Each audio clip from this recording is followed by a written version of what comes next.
pleasant afternoon to all.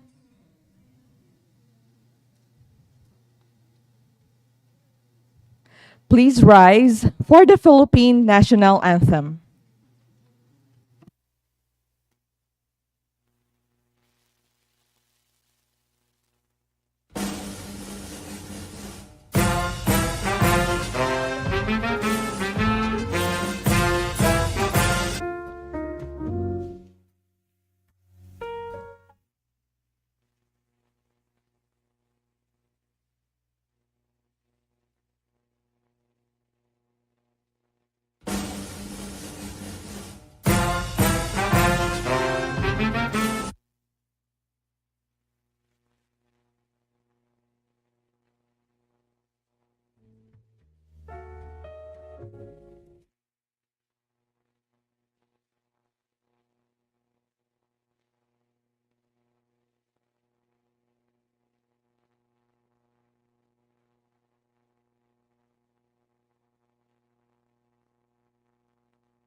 Please sing with me as we sing the Philippine National Anthem. Bayang Magiliw, go!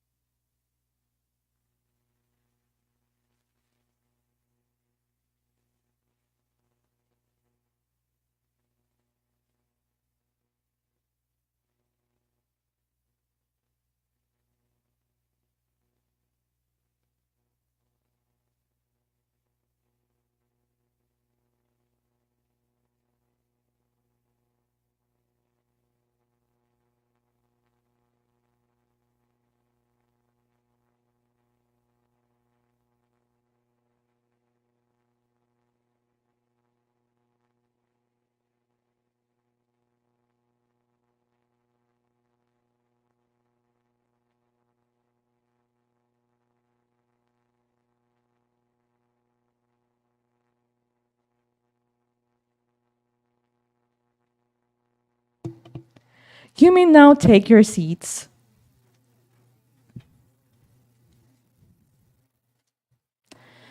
In celebration of National Women's Month with the theme, We for Gender Equality and Inclusive Society, the UNESCO National Commission of the Philippines, and the DFA Office of Public and Cultural Diplomacy, in collaboration with the provincial government of Pangasinan, present to you this event entitled Symposium on Filipino Women and Multilateralism.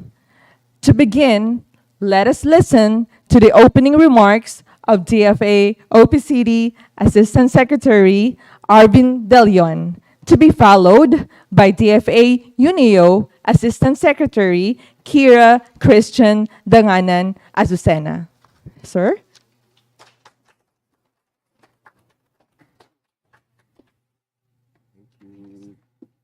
Thank you. Thank you, Emmy. A pleasant afternoon to all of you. Ambassador Elizabeth Bensuceso, who, by the way, is one of my first mentors when I was starting my career in the DFA as a contractual employee. Ms. Heidi Mendoza, Mr. John Marlon de Vera, family members of Senator Jeronimo Tumelden Pecson, colleagues from the Department of Foreign Affairs.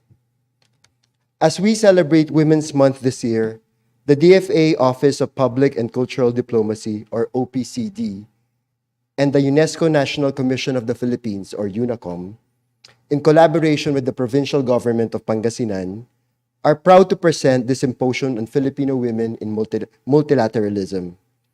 This symposium is the first of a three-part event honoring women that also includes an exhibit entitled Legacies and Standpoints, Filipina in Multilateralism, a tribute to former Senator Jeronima Tumelden Pecson for her instrumental role in the creation of UNACOM and for being the first Filipina to be a member of the UNESCO Executive Board. To close the exhibit, a spoken word event will be held on the 21st of March to coincide with the World Poetry Day. This project aims to recognize the vital role of women in Philippine society, particularly in the multilateral arena. Filipinas have played critical roles in shaping the agenda of multilateral organizations, including the creation and expansion of opportunities for women to take part in initiatives that aim to build a more inclusive world order. Our resource speakers today are the embodiment of an excellent global Filipina, at the forefront of empowering fellow women in the Philippines and around the world. The department has always recognized women as sources of strength and inspiration and as catalysts for change. As the bridge between the department and the public with whom it aims to engage, we at the OPCD try our best to honor our female colleagues and countrywomen in their ongoing efforts to make the world more inclusive. By making this event accessible to the public, albeit virtually, we hope that we are able to humbly contribute to furthering the public's knowledge and appreciation of the value of women in our workplace, in the global stage, and in our lives in general. On behalf of the DFA, I wish to convey our gratitude to our resource speakers and our colleagues who joined us this afternoon. Maraming salamat po sa inyong lahat, sa inyong makabuluhang pagdalo at pakikipag-ugnayan sa hapon na ito. Salamat po.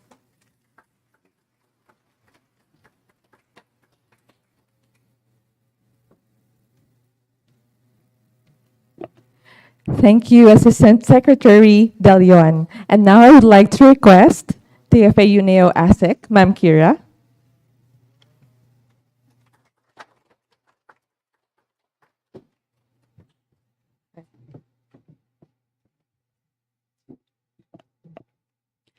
Ambassador Elizabeth Buensuceso, former United Nations Undersecretary Ms. Heidi Mendoza, Assistant Secretary Arvin De Leon, UNOCOM Secretary General Dr. Ivan Henares, family members of Senator Tomelden Pecson, and esteemed colleagues and distinguished guests, good afternoon.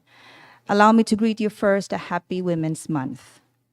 Thank you for this opportunity to speak at this symposium on a subject matter that is very familiar to me, having had the honor to represent the Philippines in a number of multilateral meetings.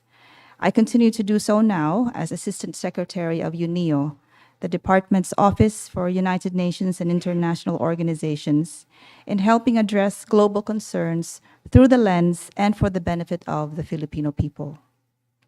This week and the next, a high-level interagency women-led Philippine delegation is participating in the 67th session of the United Nations Commission on the Status of Women, or the CSW, which is the principal global intergovernmental body exclusively dedicated to the promotion of gender equality and the empowerment of women.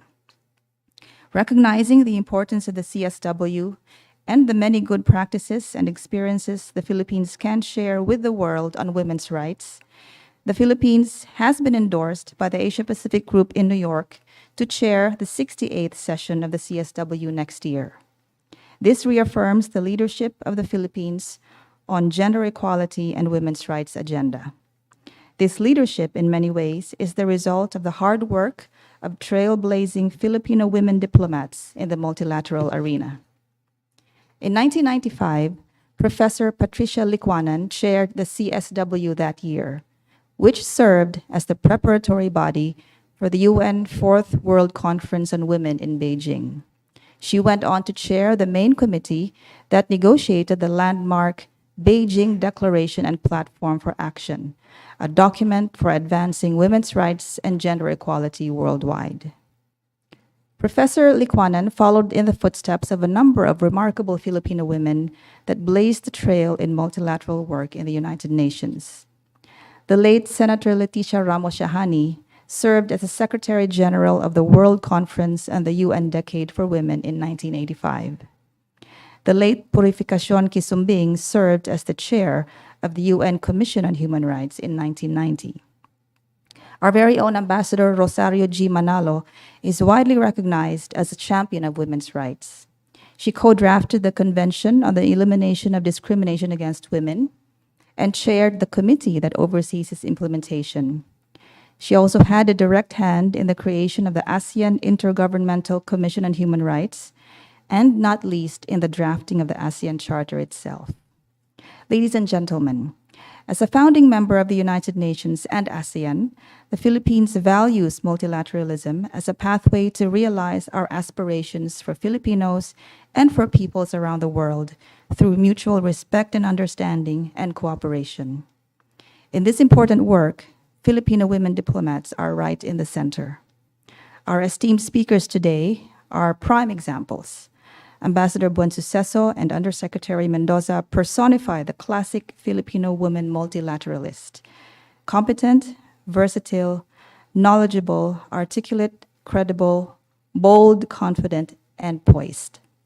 Overall, a formidable force for advancing our agenda in the community of nations. On behalf of UNIO, I thank the OPCD, UNACOM, and the provincial government of Pangasinan for this inspirational two-part initiative to celebrate the role of women in diplomacy.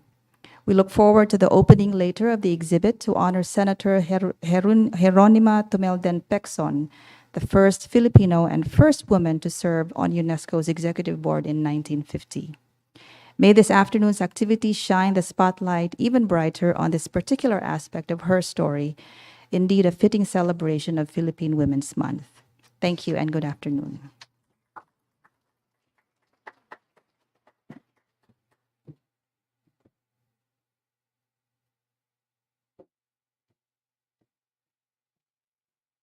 Thank you, Assistant Secretary Kira.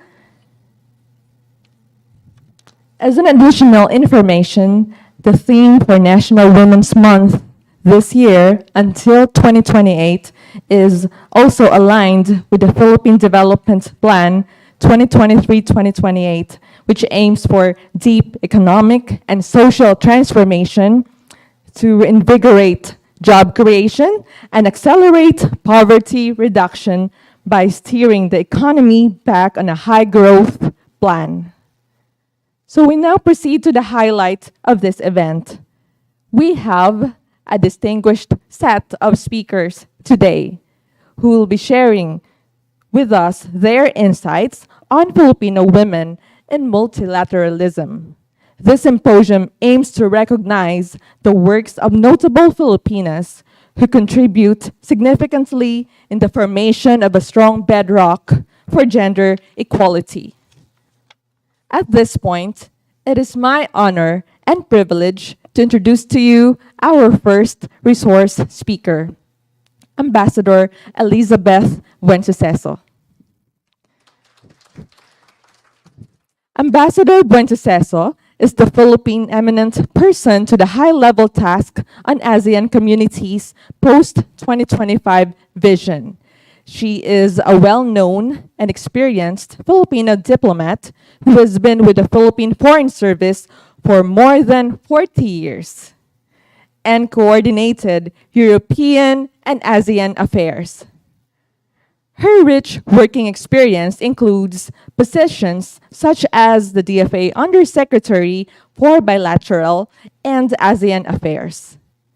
Ambassador Buensuceso was a permanent representative to the ASEAN Intergovernmental Commission on Human Rights, and she was also the ambassador to Norway and Laos. Now, let's put our hands together for Ambassador Elizabeth Buensuceso.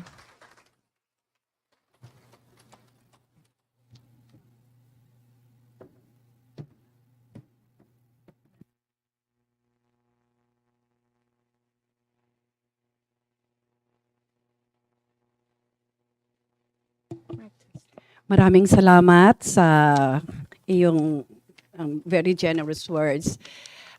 Binabati ko ang mga kamag-anak ng aming distinguished honoree today, Senator Pecson.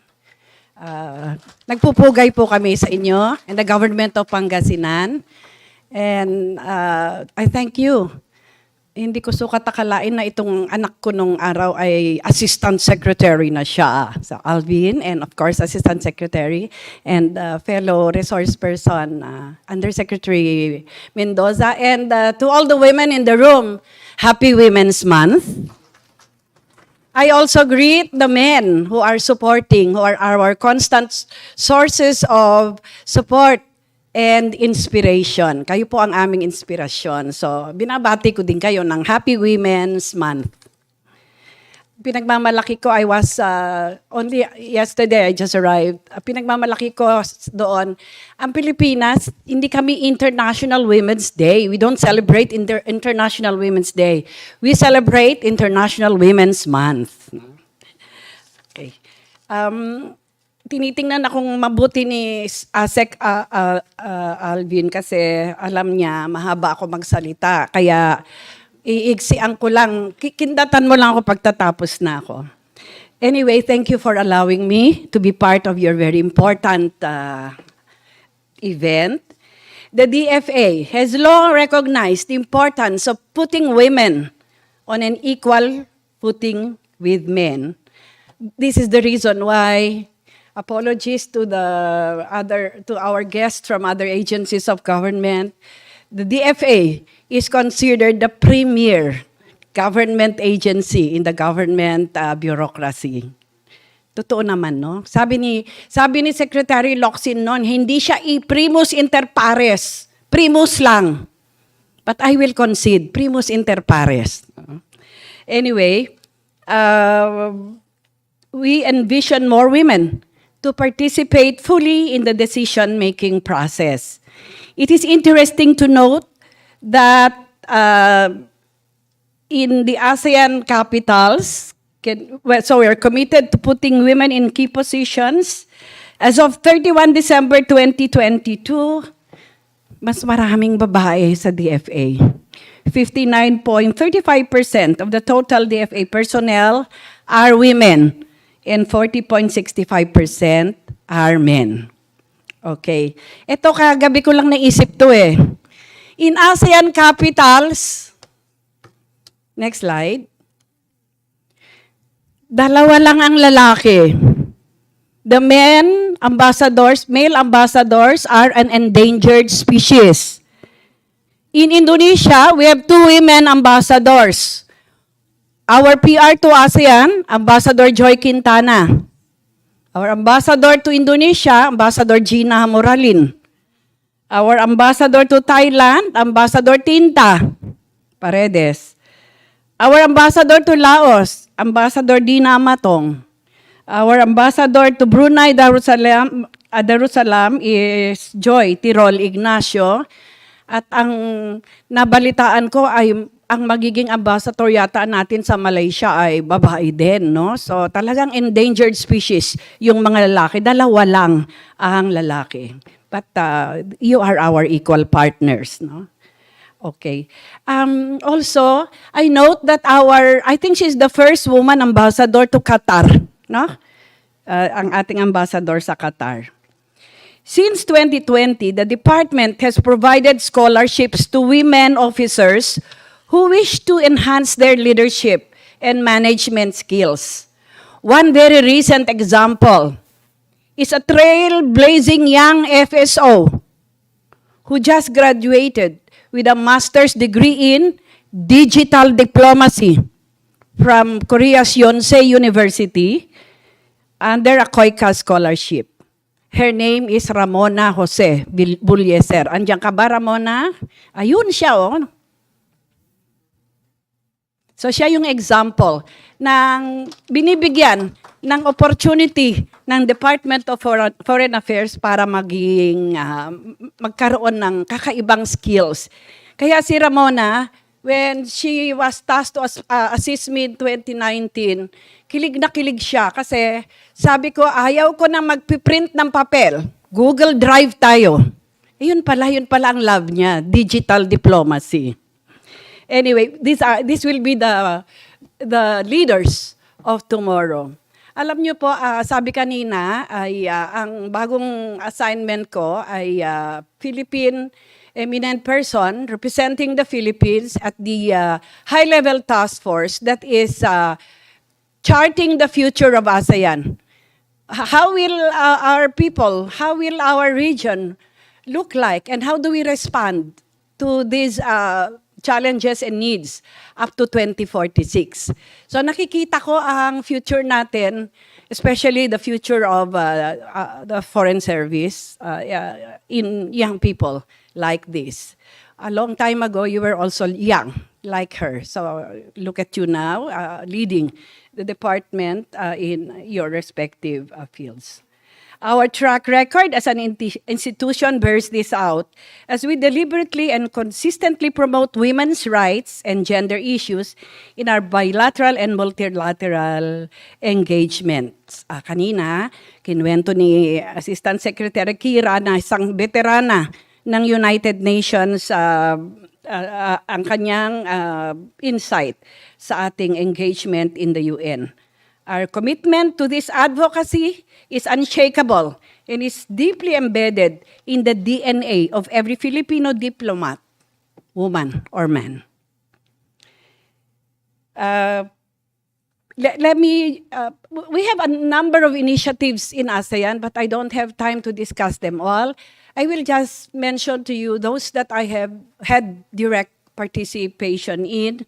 And so therefore, let me say that as the Philippine permanent representative to ASEAN for over 6 years, by the way, sabi niya kanina, no, I've been with the Foreign Service for 42 years. Asan ka? Mercy ba? May kasalanan ka. You failed to mention that I joined the Foreign Service when I was only 12 years old. As Philippine permanent representative to ASEAN and as ASEAN SOM leader, acting USEC for bilateral and ASEAN affairs, and now as EP to the task force on ASEAN Post 2025, here are my advocacies. Women, peace, and security, in addition to the other WPS that's close to my heart. Hulaan nyo ano yun. Dalawa yan WPS na favorite ko. Women, peace, security, and the West Philippine Sea. Thank you very much. And then economic empowerment of women and gender mainstreaming. So paano natin na-translate yan mga advocacies na yan sa ating mga pagsali, pakikisali sa mga mechanisms and important documents in ASEAN. First of all, why do we insist that there should be WPS, Women in Peace and Security? Research has shown that women and children are oftentimes at the receiving end of conflict situations. Women have been excluded in the decision-making process. And women have proven to be a potent force for sustainable peace. Hindi yung madali ang peace lang. The peace that oftentimes women negotiate or facilitate is sustainable. Kasi yung mata nila ay malawak ang scope. Marami pa, kaya lang wala tayong oras. And the Philippines has been at the forefront in ASEAN in championing women's issues. As a matter of fact, when the Philippines was chair of ASEAN, 2 leaders' declarations were issued that were focused on the issues of women. And the first one is a landmark. I think it's the first time that ASEAN was able to issue this statement. It's called ASEAN Joint Statement on Promoting Women, Peace, and Security. And from that document, only last year, they issued a regional plan of action. So hindi siya national, it's a regional plan of action.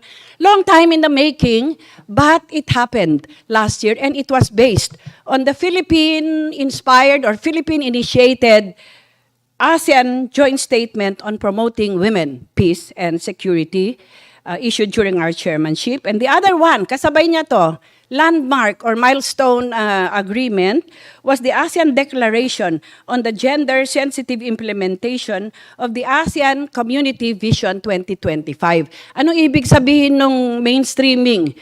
You remember that in ASEAN you have 3 pillars. ASEAN Political Security Pillar, ASEAN Economic Pillar, and the Socio-Cultural Pillar. Ang ibig sabihin, doon sa lahat ng pillars na yon, ipapasok ang women's agenda. So minsan iniisip lang, cultural lang yan, socio-cultural lang yung women's issues. Hindi po. Sa ASEAN, kasama siya doon sa political security, economic, and then socio-cultural. Do you know that, who among you know Chitwan? Ano siya? Champion siya sa AWEN. Hindi A1, AWEN. ASEAN Women Economic Network. Anyway, the ASEAN leader statement on promoting women peace security ensures the full participation of women in peace processes. Mamaya ikikwento ko sa inyo paano na naging ano yan, practical, how was it implemented in a practical way. The inclusion of women peace and security agenda in policies and programs for the protection of women and girls from sexual and gender-based violence, and it builds the capacity of women as peace builders, either as mediators, negotiators, and or first responders at the regional, national, and local levels. So more or less, I think it's about 3 pages, but more or less those are the focus areas of that joint leader statement. And as I said, the ASEAN Declaration on the Gender-Sensitive Implementation of the ASEAN Community Vision 2025. So itong ASEAN Community Vision 2025, it was a 10-year vision statement. So it was issued in Kuala Lumpur in 2015. It's good until 2025. What we're doing now is to chart from 2025 onwards to 2045. And rest assured that these women issues will continue to dominate the succeeding future blueprints or strategic plan of ASEAN. The Philippines conducted 3 workshops. So, nauna na naman ang Pilipinas. The Department of Foreign Affairs, in collaboration with the Philippine Commission Women, marami pang involved. We conducted 3 workshops, meaning we invited participants from ASEAN member states in the political security pillar. So yung political security aspects ng women's issues, pinag-usapan so that all, including agencies like immigration, focal points in the 10 member states were included. And of course, the defense establishment was there. It's political security. So it's economic, lahat ng mga economic agencies ng ASEAN member states naroroon. And then of course, socio-cultural. So it was the Philippines that conducted all these 3, 1 per year. So 3 taon nila yan ginawa to mainstream women's issues in all the 3 pillars of the ASEAN community. Ito, favorite kong binibida ito kasi ang dami pong drama niyang mga mga initiatives na yan na ginawa natin dito sa ASEAN IPR, ASEAN Institute of Peace and Reconciliation. Pinalitan na namin ang pangalan niya kasi pag tinype mo sa Google yung IPAR, ang lumilitaw ay Auschwitz, Institute of Peace and Reconciliation, which I attended, by the way. Never again. Anyway, so ASEAN IPR siya. And these are some of the initiatives that we saw through completion there. We have been pounding or advancing the role of women in peace and reconciliation, which we started in Cebu in 2015. Kung naaalala nyo, ito yung kakapasa lang kakatapos lang nung agreement na ninegotiate ni Professor Miriam Coronel Ferrer. But of course, buhay na ba kayo noon? 2015? Mga bata pa masyado mga to. Hindi nila matandaan. Something happened, but we continued to promote. That event also encouraged the other member states of ASEAN to come up with their own national plans of action in relation to UNSCR 1325. Kasi noong time na yon, only the Philippines had an action plan in 2015. So we encouraged the others and we gave them support to draw up their own national action plans. And to this date, I think Indonesia has one, and Vietnam is about to launch its national action plan, while we are already on our second phase of our NAP.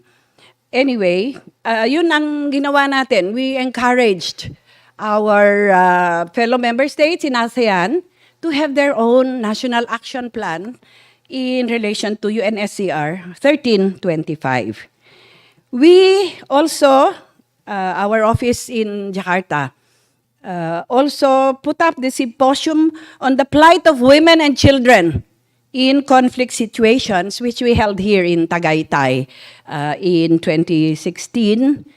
And while, the title is like that, we also considered the leadership role of women in conflict situations. So hindi sila biktima lang, sila din ay maaring maging solusyon ng mga kinasasadlakan nilang mga sitwasyon.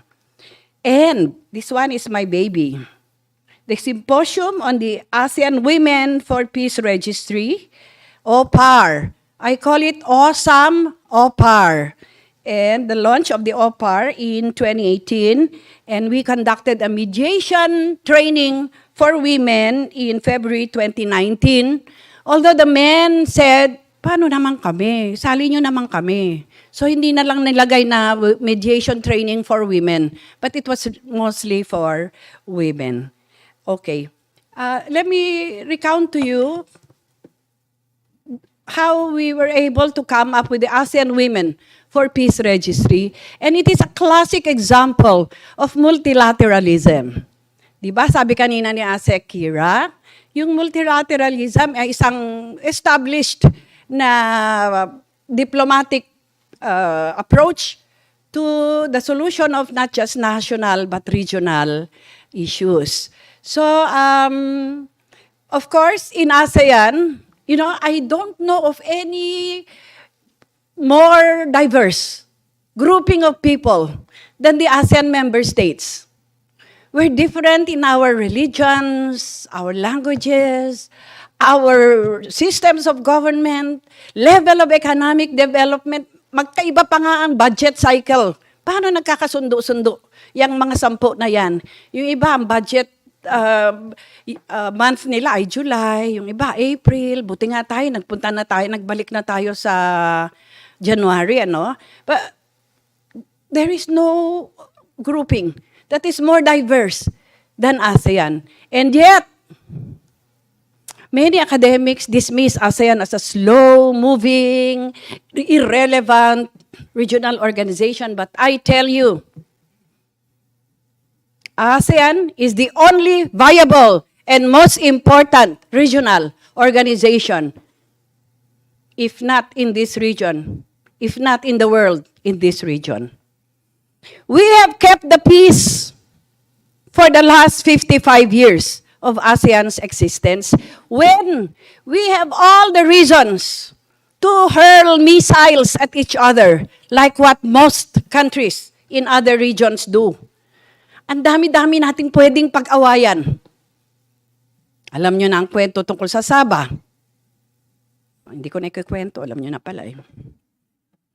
But there was this, not so long ago, Cambodia and Thailand were nagkaroon na nga ng skirmish. 9 people died already because, as you know, religion is a very emotionally sensitive issue. In the 1960s, 66 yata, Cambodia and Thailand went to the International Court of Justice and settled who owns the Sri Vihar Temple. As you know, they are Buddhists, pareho silang Buddhist, And syempre, kung sino may-ari ng temple na yun, sacred sa kanila. Parang Jerusalem din yan pinag-aawayan. So okay, kanino yung templo na yon? And the ICJ ruled that it belongs to Cambodia. Okay. Kanila yung templo. Mukhang may nakalimutan si International Court of Justice o hindi nilagay ng mga abogado. Kanino yung lupa sa paligid ng templo? Sabi ni Thailand, amin yan. Paano makakapasok yung yung mga monks doon sa templo? Sabi ni Thailand, kanila yung lupa na nakapaligid doon sa templo. So nagkaroon ng skirmish. Ilang beses yan, year in, year out, laging nagkakasalpukan. So they went to the International Court of Justice again, and now it's settled. But not until after people died. Anyway, what I'm saying is, we have 101 reasons to fight each other, and we don't. And this is because of the umbrella of ASEAN. Kaya tawag ko sa ASEAN, payong diplomacy. It doesn't solve the heat, it mitigates the heat. So much so that you can endure and stand tall and be a viable regional organization. Kurutin niyo ako kung saan napupunta ang usapan natin. Balik na naman tayo sa ASEAN Women for Peace Registry. Ang sabi ko, when we first introduced, it took us 3 years to have this. Our objective was to have a pool of expertise so that when there is conflict in one part of ASEAN, you can call upon these women to act as facilitators, mediators, etc. I was inspired by the Nordic network of women mediators. So gusto ko sana, ang tawag dyan, ASEAN Mediators Network. Parang sa Nordic, saka yung sa MENA. Okay. Enter Brunei and Singapore. Wala naman kami peace and mga peace processes and reconciliation processes. Ano mapapala namin dyan? So we didn't get support. So okay, we modified it. It became ASEAN Women Experts of Peace and Reconciliation. Wala rin kaming experts. Okay, gawin na natin siyang ASEAN Women for Peace and Reconciliation Registry. So you can have there ASEAN women mediators, negotiators, facilitators, peace advocates, peace teachers, maski pwede. O di nandun lahat. So, lahat ng concerns na ipasok. Pero yung gusto nating mangyari, magkaroon ng pool of experts na ganyan ay mangyari and it happened in 2018. O ayan sila. Ang first ever group of OPAR, OSAM OPAR, ang tawag sa kanila. Our representatives there are Ging Deles, former Secretary Ging Deles, the lady in the wheelchair, nahulog siya nung araw na yon sa aeroplano, pero hindi siya talagang PWD, si Gloria Humamil Mercado, and sino pa ba itong isa? Ging, and Amina Rasul. And the other women there, so nagpadala na din ang representante ang Singapore kasi meron silang peace teacher. Wala naman silang peace negotiator kasi wala namang ganun sa kanila, etc. Anyway, this OSAM OPAR was born, and it's composed of women practitioners and experts in peace and reconciliation who may be tapped to assist ASEAN member states and to implement the Leaders' Declaration on Women, Peace, and Security. Here are some recent ASEAN WPS initiatives where I was also a participant. I represented the Secretary of Foreign Affairs and delivered remarks during the ASEAN Ministerial Dialogue on Strengthening Women's Role for Sustainable Peace and Security in September 2020. I acted as a resource person in the ASEAN Regional Study on Women, Peace, and Security in 2021. Ito yung sinasabi ko sa inyo, nag-spawn na siya. Yung Leaders' Declaration, siya naging basis. It called for a regional study. And I delivered a keynote address during the second ASEAN-Australia Security Dialogue. By the way, our external partners, we must identify who among them have a feminist agenda. And I can identify Australia, Canada, the EU sometimes, even Korea. as external partners who have feminist agendas, meaning we can partner with them whenever we have projects or initiatives, advocacies that will push women's agenda in the bilateral. Pag sinabi kong bilateral, ASEAN plus Australia, ASEAN plus Canada, etc. So, Australia is a very strong partner, and I recounted there how the Philippines is a champion of the WPS agenda and gender mainstreaming in ASEAN, and that ASEAN is well placed to address the unique needs of vulnerable groups and ensure that no one person is left behind. At that time, natatawa si Nara Mona kasi kanina ang tawag ko sa sarili ko, I was the pandemic USEC. Nung panahon na yun talaga, puro pandemic lang, dito lang ako sa Zoom. But anyway, the pandemic has really affected our lives. COVID-19 was a gendered crisis with disproportionate effects on women and girls, despite a large number of frontline roles being occupied by women. And notable incorporation of the WPS agenda into the ASEAN Comprehensive Recovery Framework. Ito yung immediate response ng ASEAN sa COVID-19. Pwede naman pala na mag-emergency meeting ang mga leaders at pag-usapan how to address an emergency situation that is confronting ASEAN. And that was the ACRF, ASEAN Comprehensive Recovery Framework. And then and its implementation to mainstream gender sensitivity across all areas of recovery. So hindi lang yung sa health, kundi sa economy, etc. I also delivered a keynote address during the second ASEAN-Australia Security Dialogue, and I recommended that the OPAR be already deployed to accompany the special envoy on to look into the situation of Myanmar. Sana pakinggan yung aking rekomendasyon na yon kasi hindi naman, sabi nila, pakialamera daw ang mga babae. Totoo po ba yon?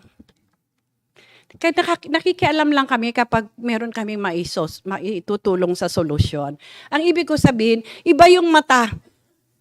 Ngayon, di ko kayo nakikita. Pag sinuot ko ito, nakikita ko na kayo. Ganyan ang gendered approach to challenges that confront us, no? Iba pag sinuot ng mga babae ang gender lenses, nakikita ang kung ano-anong mga hindi naman nakikitang ordinarily. And also because they have a wide range of concerns. Hindi lang yung disarmament ang pinakikialaman, kundi ano yung sitwasyon ng mga bata, anong sitwasyon ng mga mahihirap, ng mga elderly, mga seniors na kagaya ko, etc. So mas malawak ang paningin ng mga babae. So this is my recommendation and I hope that they listen to it. And last year, under the leadership of Cambodia, by the way, Cambodia is very strong on peacekeeping, hindi ba, ASEC, Akira? Pinagmamalaki nila yon. Women peacekeeping, ibig ko sabihin. Women's role in peacekeeping operations. And the regional study was launched, and mali yan, 2022 dapat yan. It started in 2021, but it was launched in 2022 during the Leaders Summit in Cambodia. And it wanted to raise awareness and public knowledge on a diverse range of WPS issues and programs. Mainstream, again, ito yung mainstream. Pag narinig nyo yung mainstream, ibig sabihin, nandun siya sa lahat. Hindi lang siya socio-cultural. Di ba nung araw, yung isip natin, pang socio-cultural lang yung women's issues. Hindi. Kasama siya sa lahat. And to engage civil society, organizations, and academia, and build institutional capacity for and commitment to the WPS agenda, and ensure that the WPS approach is for all, including men. O, wag naman kayo magtampo. Kasama din ang mga men dyan. And here, the ASEAN Regional Plan of Action on Women, Peace and Security. So, tinanggap na ng lahat ng member states itong RPA na to, and it's a policy framework that aims to mainstream, again, gender equality and women empowerment as a cross-cutting issue across ASEAN. In multilateral organizations, hindi exception ng ASEAN dyan, ang problema lagi yung cross-sectoral. Sometimes it becomes a favorite byword, but it is nobody's child. Parang yung ASEAN connectivity. Ganda-ganda sabihin, ASEAN connectivity. It's everybody's daughter, but it is everybody's orphan as well. Sino mag-i-implement? Turuan. Sa inyo yan, socio-cultural. Sa inyo yan, political security. Sa inyo yan, economic. So what the plan is recommending is that it should be there in all the pillars of cooperation, etc. So, finally, this is my solemn oath to you as the Philippine eminent person to the high-level task force on the post-2025 ASEAN Community Vision and Negotiation, and as a negotiator of various ASEAN and ASEAN-centered documents and declarations, I will ensure that the WPS agenda, economic and digital empowerment of women, and the promotion and protection of the rights of women will be enshrined in the future, in the ASEAN of the future. In fact, last year, nagbanggit na kami ng mga core elements na gusto naming nandoon sa blueprint na yon o sa strategic plan na yon. At syempre, inuna ko talaga yung mga binanggit ko sa inyo kanina na magiging core issues, core concerns, core elements sila ng ASEAN of the future. Dito sa atin sa Pilipinas, hindi masyadong, sinabi ko nga, no, parang majority pa nga ang babae dito. So the women's voices are heard. But, you know, in the other member states, pagka sinasabi ko sa kanila, shock sila. In the Philippines, a woman's testimony is enough in sexual harassment situations, cases. Napapanganga sila. Kasi tayo lang talaga ang ganon. Sa ibang member states, medyo marami pa silang pwedeng isama sa kanilang legal systems para makaabot sa ating women equality in women inclusion. And I will include women's agenda in negotiating all plans of actions with our external partners. And so, women, peace. Negotiators, peace. Keepers, peace. Maintainers, at lahat ng klase ng women na involved in peace, including peace in the home. I will leave you with the words of Matthew in his 5th chapter, verse 9. Blessed are the peacemakers, for they will be called children of God. Maraming salamat po.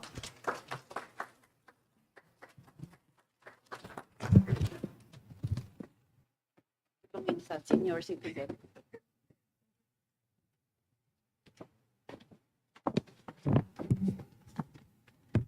Thank you very much, Ambassador Elizabeth Buensuceso. We learned so much from your talk.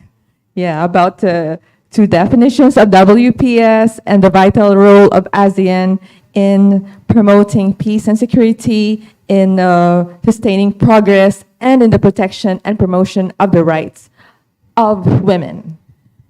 And how about another round of applause for Ambassador Buensuceso? Our second resource speaker is Ms. Heidi Mendoza. She is the former Undersecretary General for the United Nations Office of Internal Oversight.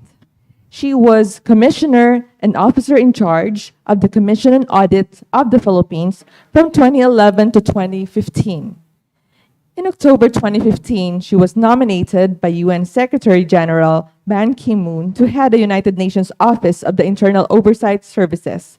She has also served as an external auditor for the Food and Agriculture Organization, World Health Organization, and International Labor Organization. In 2003, and I bet not many of you know this, she wrote a book entitled A Guide in the Investigation of Common Procurement Fraud and Irregularities. Let's clap our hands for our second resource speaker, Ms. Heidi Mendoza.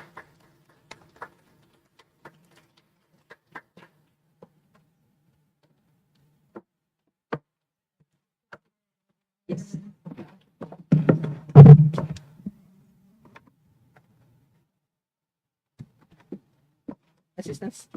Assistant Secretary Arvin De Leon, Assistant Secretary Kyra Christine Deganan Azucena, Secretary General Dr. Ivan Anthony Henares, Ambassador Ben Suceso, my fellow speaker, Mr. John Marlon S. De Vera. Kinakabahan siya kasi siya lang yung lalaki dun sa ano. Sabi ko sana, okay talagang DFA, pati yung panel of speakers, balance, may lalaki, pero kinakabahan siya kasi siya yung pinakabata. Kaya nakipag-holding hands ako. Akala niya pinapalakas ko yung loob niya, hindi niya alam. Matagal na akong hindi nakikipag-holding hands, alam niyo. Maganda nga po. Kinakabahan po ako dahil napakahusay ho ng ating speaker. At sa totoo lang, kanina, parang saka pa lang ako nag-aaral nung women and multilateralism. Kaya nga ho, nung binigyan ako ng invitation, hindi lang ako makahindi kay Gonar eh. Marami po akong utang sa Department of Foreign Affairs. I will repeat. Marami akong utang sa Department of Foreign Affairs.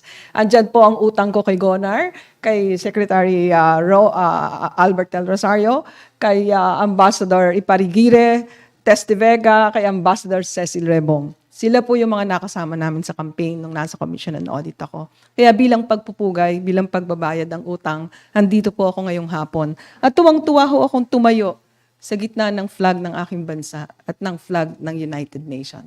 This story is a bit personal. Wala po akong ikikwentong payong diplomacy, pero tukwento ko po sa inyo paano tumayo ang isang Pilipina sa napakamasilimuot na accounting, audit, investigation, evaluation ng United Nations. So, pwede na po siguro simulan. Ang topic po nila, multilateralism daw and women. So, sabi ko, parang kinabahan ako. Hindi ko kaya yung caliber ni ma'am, at magsabi ng mga Beijing na yan, wala ko akong ganon. Sabi ko, pwede bang ang sa akin ay strong institutions, multilateralism and strong institutions, but with a focus on my leadership journey. Maybe, ladies and gentlemen, good afternoon to all of you. Some of you will be thinking, why focus on your leadership journey? Ano ba ang pakialam namin dyan? And let me segue a bit and explain to you, ano ba yung kakaibang leadership na nangyari sa akin noon sa United Nations? Two things that I'd like to emphasize. One is, my leadership journey in a multilateral organization such as the United Nations centers on the intersection between accountability and diplomacy. In fact, I'd like to ask the audience today, can they coexist? Alam niyo po, parang kinakabahan ako pa nagsalita tungkol sa salitang diplomacy. In the diplomatic world, you and I are aware that there are things that are better left unsaid. Not only that, there is a better way of saying things that you must say. On the other hand, when you talk of accountability, you talk of transparency. And I don't know if there is a more diplomatic way by which you can say, we found that you have malversed X amount of money, or you have corrupted. I was just trying to exaggerate things, But even with the choice of language, medyo kakaiba. So sabi ko nga po, the efforts at international accountability are embedded in a broader political and strategic realities. And for someone whose training is purely technical, there is much to learn and to adjust if I am to survive. The second has something to do with the theme that we are celebrating this month, our being a woman. However, before this forum, yun ang problema, pag inimbita ako, hindi ako marunong magsinungaling. I can tell you, more than gender, it is the country where you come from. Believe me. Pero mas malupit po, kasi nalaman ko, it's not only the country where you came from. Yung iyong height, kasama. Maniwala po kayo doon. I-close ko muna sana to at kikwento ko sa inyo. No? Nung una kong pagkakataon, pwede ba magkwento, Asek? Wala nang time. Pipicturean po ako. Pumasok po ako dun sa room. Everything is automatic, ano ho. Sabi po nung mic, narinig ko, please stand up. Tumayo po ako. Tapos sabi po ulit, Madam Undersecretary, kindly stand up. Stand up po ulit ako. Pangatlo ho, please stand up. Medyo naiinis na po ako. Napalakas po ata yung boses ko. I'm already standing. And then, sumili po. Okay. We will adjust the lens. Okay? So, hindi lang po yon. First travel ko po sa Central Africa. Siyempre ho, ang kaunahang hindi ho pwedeng magbiyahe yung security mo. Security, dapat naando na. So, nagmamadali sila pagpasok sa aeroplano. We're looking for the USG. Yung USG nandun na. Papasok mo doon sa vehicle. Kasi they're looking for someone mataas, European sigurong itsura, malaki, At saka yung nagko-command ng respect, So I would have to repeat, more than gender, it is the country where you came from.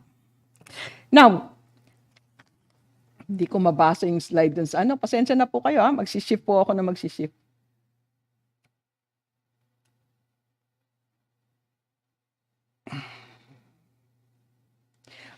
When we talk of multilateralism and building strong institutions, we of course have to discuss about women who have been playing a crucial role in global governance since the drafting and signing of the United Nations Charter in 1945. I think we are all a bit lucky, for we have with us the persona of Ambassador Gwen Sucesso, di ba? Alam na natin, hindi na tayo magmamarites kung sino ba yung mga babaeng dapat na igalang at kilalanin sa ating kasaysayan sapagkat lubhang makabaluhan ang kanilang kontribusyon.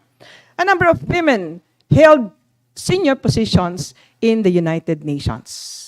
So this is about a woman's contribution to the advancement of multilateralism and the ideals of the United Nations, from human rights, development, peace and security, and especially ensuring accountability. It has been shown that the peace agreements are more successful, kanina nakikinig ako dun and more long-lasting when women participate in the negotiations. Ayan, yung payong diplomacy, And when they are gender sensitive from the start. Ang tanong ko po, how about in audit, evaluation, investigation? May gender po bang usapin dito sa mga bagay na ito? Somebody said that the world of international investigation, evaluation, and audit.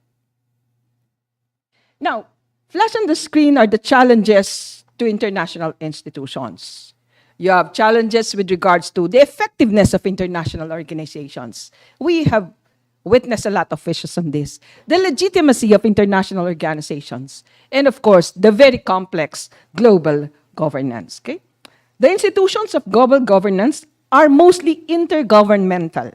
They are constructed to represent member states and to provide a forum for discussion, agreement, and multilateral cooperation.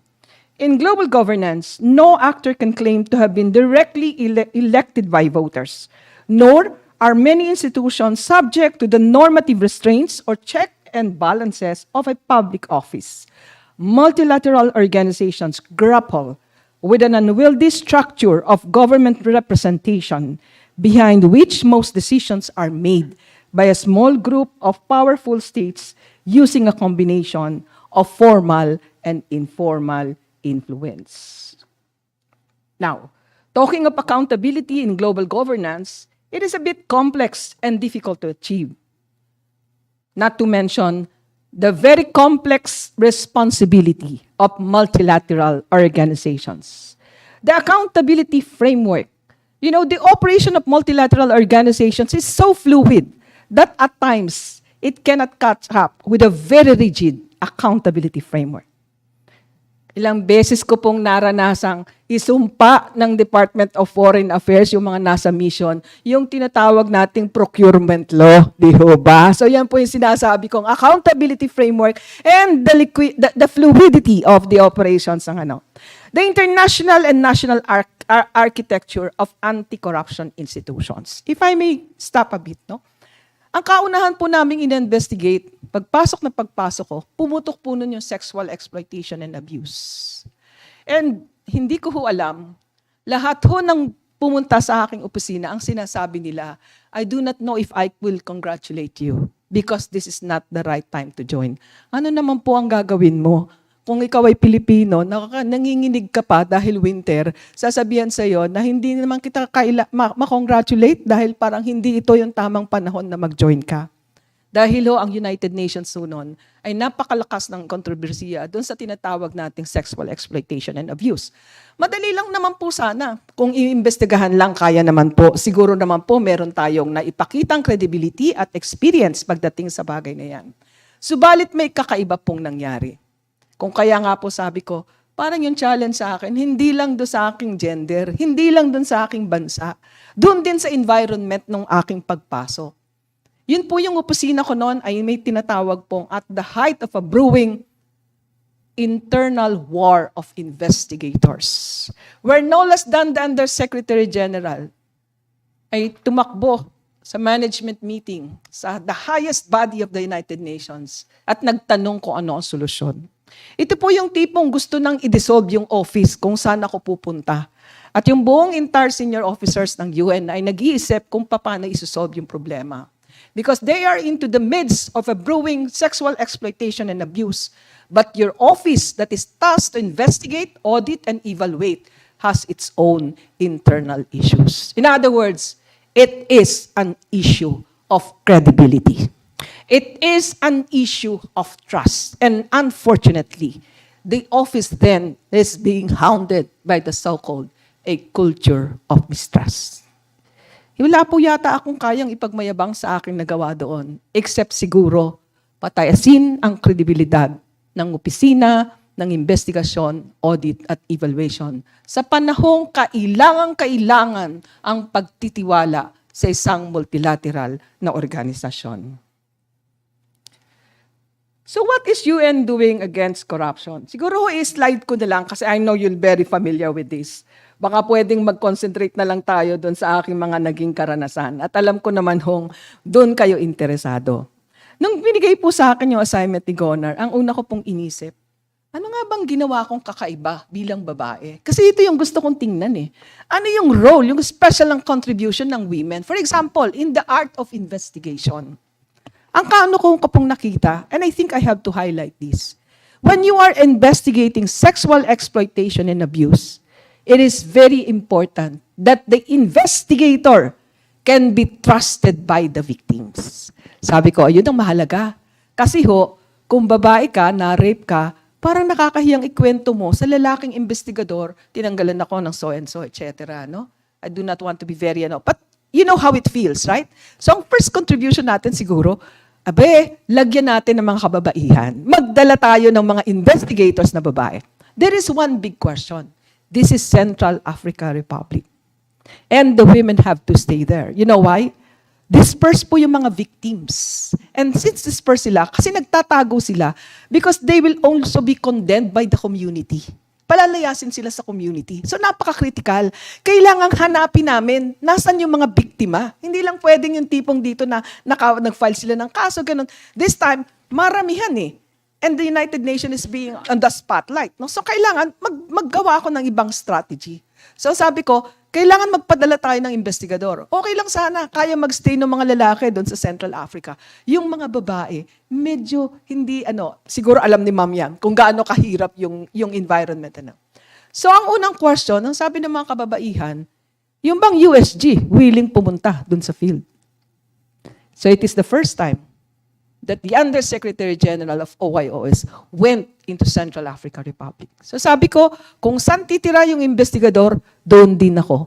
Kung tayo ay nakatent din ako. Ang pagkakaiba lang hindi ako pwedeng magtanggal ng security. That's part of the protocol. And this is also an issue in terms of yung sa Syria. Kailangan investigahan natin yung mga implementing partners. Kailangan mag-conduct ng fraud audit. To my surprise, hindi masyadong uso ang fraud audit doon sa office na ginawa ko. Sabi ko, magpapasalamat ba ako na hindi uso? Ibig sabihin, walang fraud? O mamomroblema ako dahil hindi masyadong sanay at bihasa yung mga investigador sa pag-audit at pag-investigate ng fraud. So sabi ko, may kasabihan tayo, it takes one to know one. Parang But at the same time, kasama din yun doon sa mga perception na nilabanan ko. No? Sabi nila, ano ba naman itong mga pumili ng undersecretary? Pumunta pa sa napakalayong bansa sa Southeast Asia na equally marred in corruption to get someone who will head the Office of Investigation, Audit and Evaluation. Napakabigat po nung dinadala ko sa aking balikat noon. When we discussed the issue on corruption of implementing partners, gulat na gulat po ako doon sa kausap ko. Ayoko na pong i-mention kung saan ito. Ang sabi po niya sa akin, okay, we released that report. But remember, this implementing partner that is the subject of your report is the only effective implementing partner in Syria. Ang sabi ng donors namin, when we give the money, they are meant to be spent. Aanhin mo yung perang dinonate natin kung wala kang implementing partners na magpapagawa. And here I am, running after the accountability of implementing partners. So at this junction, let me again repeat. Can accountability and diplomacy coexist? So what exactly is my office doing? I-skip ko na lang po yun kasi yung mga treaties on anti-corruption, I know, alam na po yan. Sino po ba ang nagkiklik?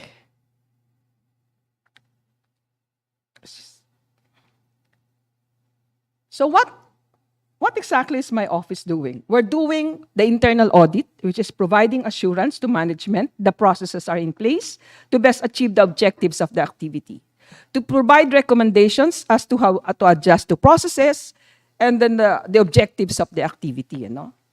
So, part ho, nung office ko ay yung tinatawag nating evaluation office, which is a process that seeks to determine as systematically and objectively as possible the relevance, effectiveness, and impact of an activity in the line of its goals, objectives, and accomplishments. And then yung isa pong pinaka-controversial na bahagi na opisina ko noon, yung investigation office. Ano po?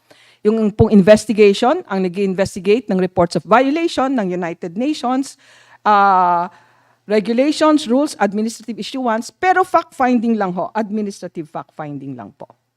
Over the years, my office has investigated many cases of internal corruption and worked with law enforcement to bring corrupt staff members to justice. On the other hand, OS Inspection and Evaluation Division has made recommendation to lessen the risk of corruption in peacekeeping recruitment that requires countries to certify that police officers they offer for service to the United Nations have gone through a corruption-free selection process.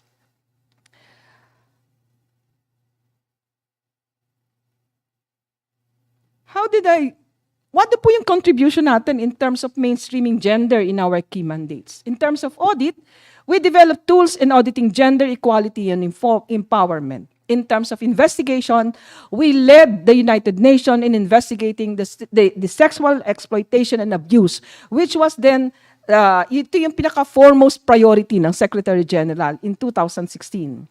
And of course, as I have said, the assignment of women investigators where victims can confide at ease. May isa rin hong advantage yung kababaihan sa investigation. Siyempre ho, ang pagiging una sa pagiging marites ay mga kababaihan. Hindi naman ho ibig sabing chismis at walang factual. Ang sinasabi ko lang ho, yung mga babae, we love listening to details. Mahilig tayo mag-memorize ng mga details. And I think this is really the advantage of women investigators.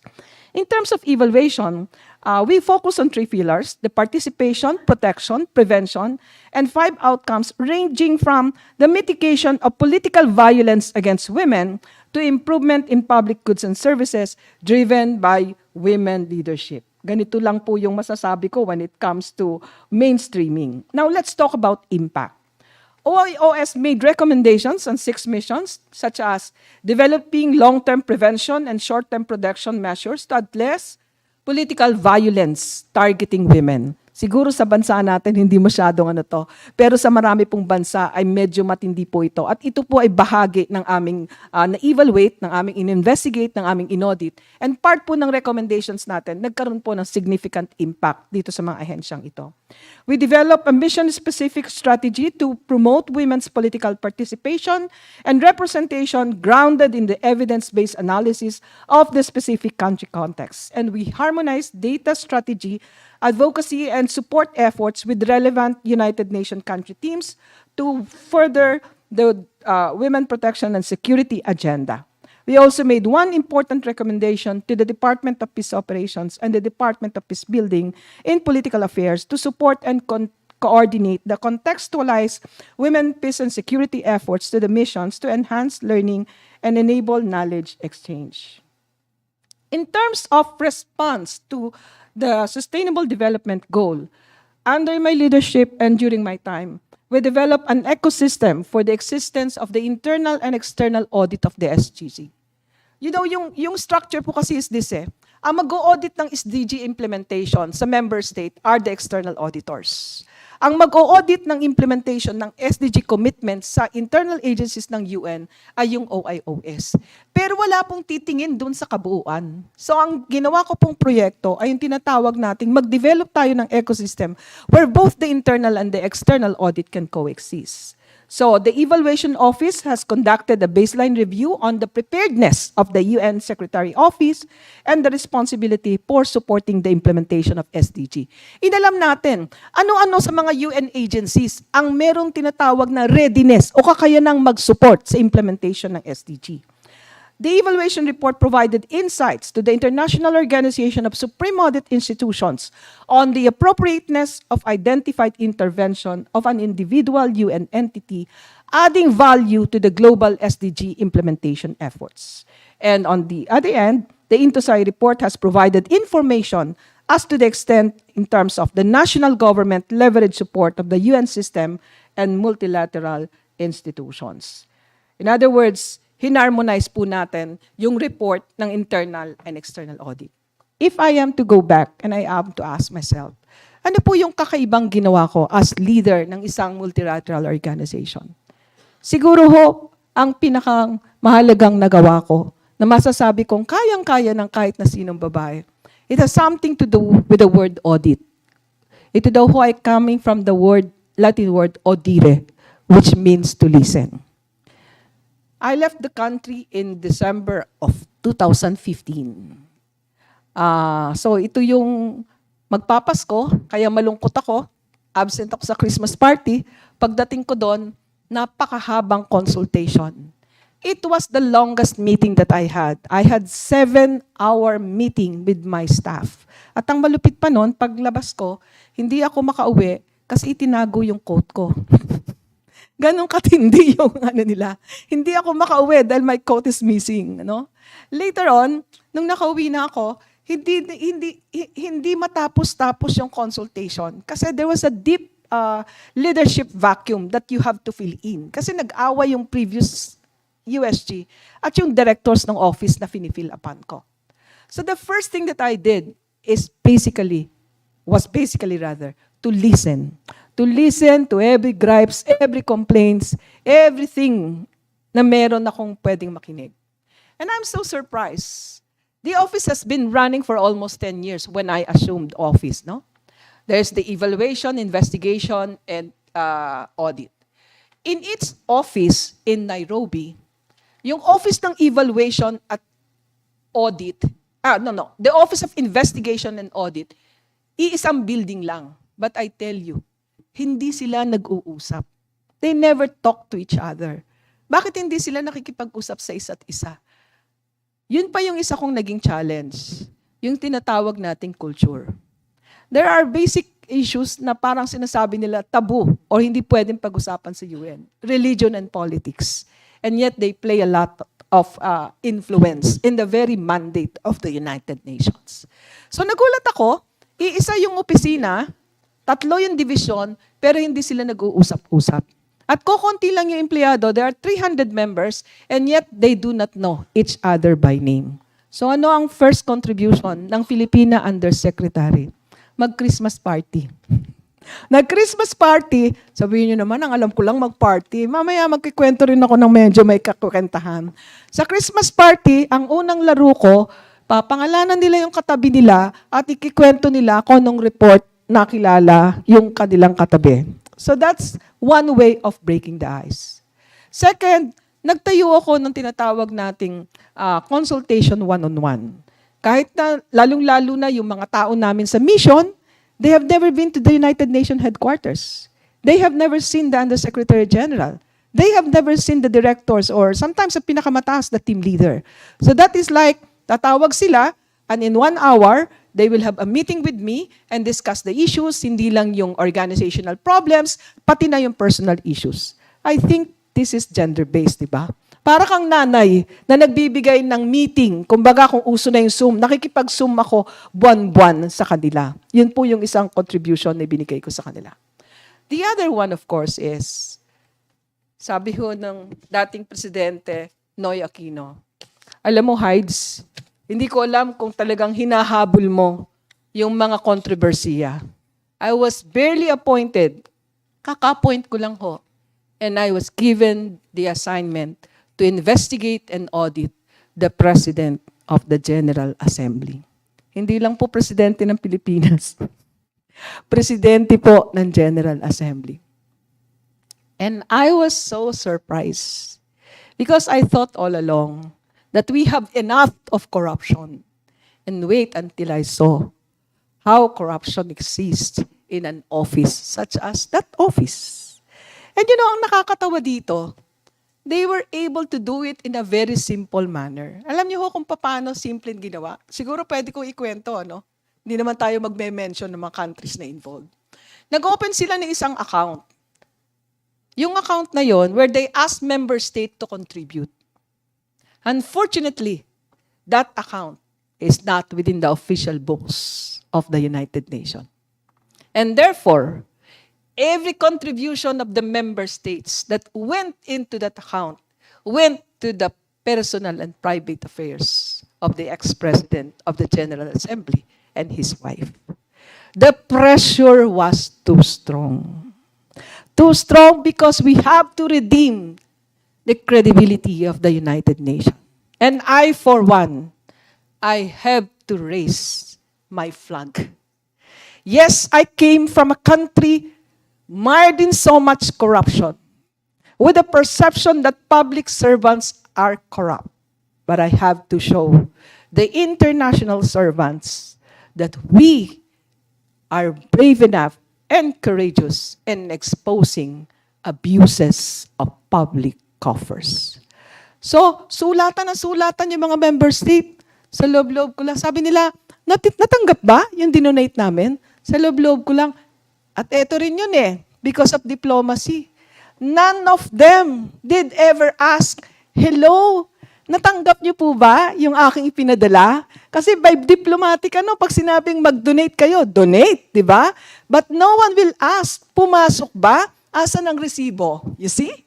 In a diplomatic, those things do not exist. That's why I said, these are the lessons that I should have learned before even I would have assumed my office as the Undersecretary. There's so much pressure because sa amin, napakahigpit ng tinatawag nating Code of Conduct. Meron pa kaming gift registry. Kung binigyan ako ninyo ng isang plaque, I cannot accept it unless masasabi ko na mapapahiya o ma-embarrass yung member state. And if I accept that plaque or whatever, I have to declare it in the registry. So kumbaga parang kulang na lang ilista ko yung lahat ng nakasama ko sa dinner, especially because I am a Filipino and I cannot associate with any Filipino organization or any Filipino kasi nga some of them have committed also acts that are iimbestigahan din, di ba? And yet, you have an office outside of the United Nations, di ba? Hindi sila kasama sa audit namin And therefore, bago ito sa United Nations, bago rin sa aking opisina. And I was also so shocked that I have asked them to prepare an audit program for a fraud audit, and yet after almost 3 weeks, wala pang naisubmit na audit program. Kasi nga hindi pa nakakagawa ng isang fraud audit. So, in a multilateral organization, wala ako masyadong ma-explain except the things that I have done. But so simple and nothing so extraordinary, except perhaps that I have shown the grit, the commitment, the courage of a woman. Nung inilabas ho yung report against the President of the General Assembly, ginamit po ito ng FBI para po i-indict yung person. Alam niyo ho, yun naman ho ang napasana all ako. In less than a year, convicted po sila lahat. At yung pong kanilang mga tinatawag nating na member ng tsaka pati na rin po yung mga private sectors, sila po nag-volunteer na, nag-plead na kaagad doon sa crime. Wala nang mahabang usapan pa. In other words, narikup po yung pera, nabalik, at naparusahan po. Although, yung pong pinatawag nating may namatay po siya habang nakadetain. Hindi ko po alam kung bakit. So, ladies and gentlemen, as I have said, until now, I am asking, can accountability and diplomacy coexist?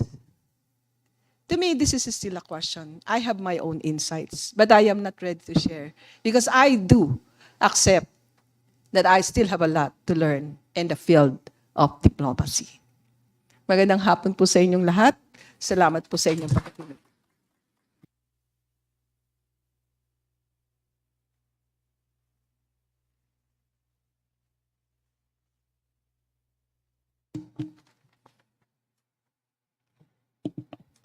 Thank you very much, Ms. Heidi Mendoza. We learned so many things from you, and we have a lot of food for thought. For example, how do we balance between the rigidity of the evaluation and the flexibility of multilateral organizations? Also, we also learned that it's not just the gender, but it's also the country where we came from. So thank you so much, ma'am, for all that you have done and all that you're doing in promoting the rights and welfare of women. We have one more speaker, and while we are preparing for the third talk, I just would like to acknowledge some of our guests who are here with us today. Of course, our officers and personnel from the Department of Foreign Affairs. Thank you so much for being here. Also, from the province of Pangasinan, we have Ms. Maria Luisa Amor Elduayan.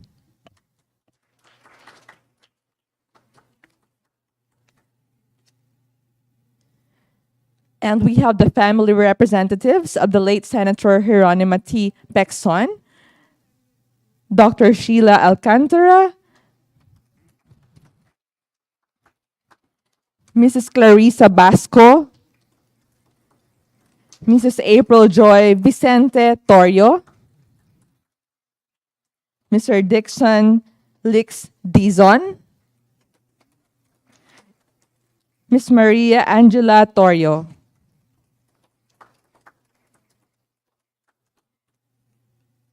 And for the last set that I will mention, the president of the Philippine Normal University is here with us today, Dr. Bert Tuga. The associate dean of the Philippine Normal University, Dr. Zairali L. Bedural.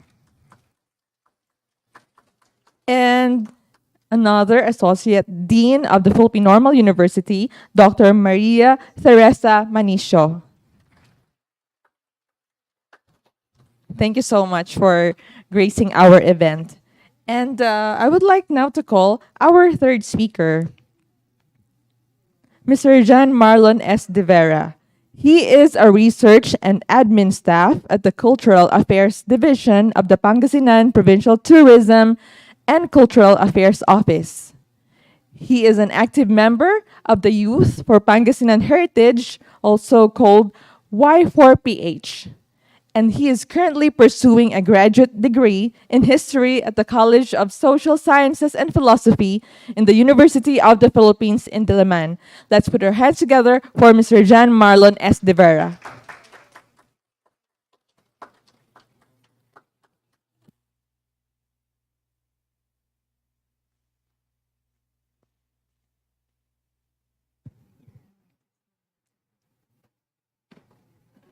Kunin ko itong mga...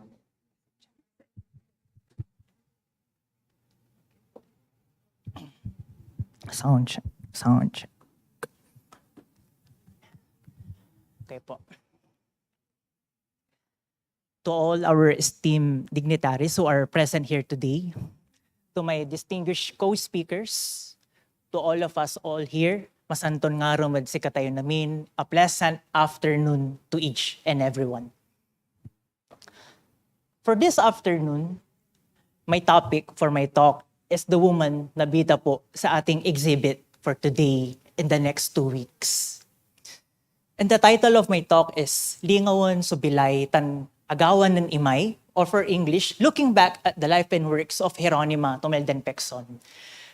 Lingawan is Pangasinan word for to look back or linguanin. Bilaytan Agawa is life and works. And Imay, dahil yan po yung palayaw noon ni Jeronima noong buhay pa po siya. Next po. So for this talk, we have 2 objectives. First is to know Jeronima T. Pecson more than being the first woman senator. Madalas po kasi sa ating history, ang nalalaman po natin sino ang unang babaeng ganito, sino ang unang Pilipinong ganyan. But we should take note that all those personalities in our history, minsan silang nabuhay na may sariling isip, mga pasya at mga ambag sa kanilang mga larangan na naging bahagi po ng ating kasaysayan. In the case of Jeronima Pecson, lilingunin po natin ang kanyang talambuhay o biography dahil ang talambuhay po ay kasaysayan na isang magandang instrumento upang mas maunawaan natin ang lipunan at panahon na kanyang ginalawan. For the second objective is to pick something up from her life and works that may inspire us today in the years to come. So to start, December 1896. We all know that at this time, the Katipunan was waging its revolution against the Spanish government. Jose Rizal will be implicated in this revolution that will lead to his execution on December 30, 1896 in Bagong Bayan. However, some 200 kilometers north of Manila, in our province of Pangasinan, our province was still generally considered as peaceful owing to its good economic status and medyo hindi pa po umaabot sa amin noon ng fervor ng revolusyon. Next. And in Barrio Libsong, in Lingayen, Pangasinan, on December 19, 1896, a baby girl was born and her name is Jeronima Palisok Tumelden. She is the daughter of Victor Tumelden and Maria Paz Palisok. By the way, si Victor po is presidente or naging mayor ng Lingayen and 3-term provincial board member, while Maria Paz is a town school teacher po. So, this is a mural that is part of our exhibit for today. The woman on the right is, of course, our provincial tourism officer, Ma'am Malu Eldoyan, while the woman on the left is the artist who made this such a beautiful masterpiece, and she is Liantra Crizel Pasion from Pangasinan. And she describes the mural, no? It describes Libsong, where Jeronima came from. Reds, blues, and golden colors to represent our flag. Splashes of water to show the roots of a remarkable woman, Jeronima T. Pecson from Lingayen in Pangasinan. So, kaya po siya splashes of water dahil malapit po ang Libsong sa dagat. So, Jeronima Pecson would take her elementary education in Libsong and her high school in the Pangasinan High School na ngayon po ay Pangasinan National High School. At noong 4th year sa kanyang economics class, magiging teacher po niya si Potenciano N. Pecson. Guwapo, no? So, Siguro alam nyo na kung ano yung magiging ending nila ni Imay. Pero hindi. Wala pa. Wala pa silang magiging something dito. Mamaya pa. So next po. So later on, Geronima would take her Bachelor of Arts degree and high school teacher certificate in the University of the Philippines around 1918 to 1920. And later on, she will have her education degree in the same university in the 1930s. Si Potenciano naman po, she will take up his law at the same university around 1918. At dito na nga nanligaw si Potenciano at nakamit ang matamis na oo ni Imay. Next po. On December 19, 1920, on the 24th birthday of Imay, ikinasal po sila sa simbahan ng Lingayen at nagkaroon po sila ng 2 anak, sina Orduha at Corazon. Yan. So, at this point, this month is National Women's Month. So, we will touch on the story of the campaign for women's suffrage. Although, hindi ko na po siya i-discuss masyado in detail. But, during the American period, we will see the birth of the different feminine organizations in our country. We have the Asociación Feminista Ilongga, Asociación Feminista Filipina, and the Manila Women's Club until 1921. The delegates from the different feminine organizations in our country has federated themselves and formed the National Federation of Women's Clubs, of which Geronima will be a member and later on as treasurer. And one of the goals of the NFWC is to pass the suffrage for the women. So, even at the start of the American period, ipina-file na po sa National Assembly yung mga bills para sa women's suffrage. However, these were either turned down or not discussed at all. But our suffragist has continued its pursuit for this goal of the women's suffrage until 1933 when Act number 4112 was passed, finally granting the women's suffrage sa wakas. However, may problema. The Tidings-McDuffie Act will be passed by the U.S. Congress and was ratified by the Philippine legislature to establish a Commonwealth government for 10 years for the eventual Philippine independence. There will be a constitutional convention of which majority of the delegates ay anti-suffragists. So in the sessions that followed, in this convention, sabi ng mga anti-suffragists, hindi naman daw talaga gusto ng mga babae na bumoto. However, the suffragists would reply and say, binigay nyo na sa amin eh. Patas na yan. Bakit nyo pa babawiin sa amin ang karapatan na bumoto? In the end, the 1935 Constitution was adopted, virtually repealing Act number 4112 that granted the women the suffrage. However, there's a compromise. Article 5 of the Constitution states that the National Assembly shall extend the right of suffrage to women if, in a plebiscite, which shall be held for that purpose within 2 years after the adoption of this Constitution, not less than 300,000 women ang boboto po to affirm for that right to suffrage. And during this time, sobrang laki niyang 300,000. The suffragists would realize the difficult task ahead of them. Sobrang hirap. Pero hindi sila nagpatinag. So the suffragists would print pamphlets, distribute it to the women, and even reach far-flung areas para kumbinsihin ng mga kababaihan kung bakit nila ipinaglalaban ng karapatan na bumoto. And one instance, Geronima Pecson would say that why is she given the educational equipment for public service and then denied the chance to prove that money has not been spent on her in vain? Why is she expected to have different interests, ideas, and capabilities when she does with him through the very same educational machine? On the night before the plebiscite, the suffragists will speak in the radio broadcasts in their different native languages, including Geronima Pecson, who spoke on our native Pangasinan language. And on the day of the plebiscite, they garnered more than 400,000 votes. This time, the women will get back that right at hindi na nila ito pinakawalan pa. And this right is still being enjoyed by the women of today. And as Elpidio Quirino, nung secretary pa lang siya ng Interior, has said, in 1933, she was merely given the right to vote. In 1937, she herself asserted it. Next.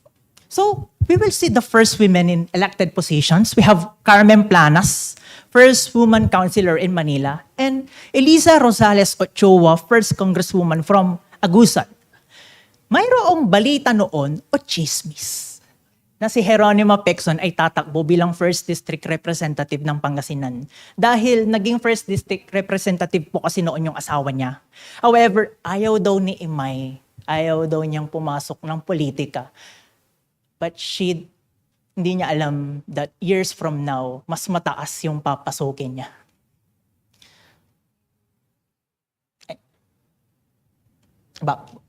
So, when the Japanese invaded the Philippines, Geronima was in Malacanang. She would become the private secretary or social or executive secretary na kumbaga in charge siya sa housekeeping. Yun yung front. But secretly, she would provide material aids to the families and dependents of the armed forces and possibly to the guerrilla movements. So, we have here two women, no? Yeah. So we have here two women, Josefa Llanes Escoda and Asuncion A. Perez. They are fellow suffragists of Pecson and they are considered as pioneer social workers in our country. And just to add, no, Josefa Llanes Escoda is the founder of the Girl Scouts of the Philippines. So, sabi ni Pecson, no, katulong niya silang dalawa sa pagpapadala ng material aids sa mga dependents ng families, sa prisoners of war na nandoon sa internment camps. So, unfortunately, mahuhuli silang dalawa. They will be sent to Fort Santiago. Sabi ng Japanese commander, papakawalan niya silang dalawa kung makapagdadala sila sa kanya ng pinakamagandang orchids that he may be referring to the waling-waling that was really rare during this time. Ngunit, desperate sina Jeronima, naghanap sila ng waling-waling kahit saan, umabot sila ng Malacanang, wala talaga silang mahanap. But the Japanese interpreter in Malacanang has suggested na, so magdala na lang kayo ng kahit anong orchids, hindi na niya alam yung difference.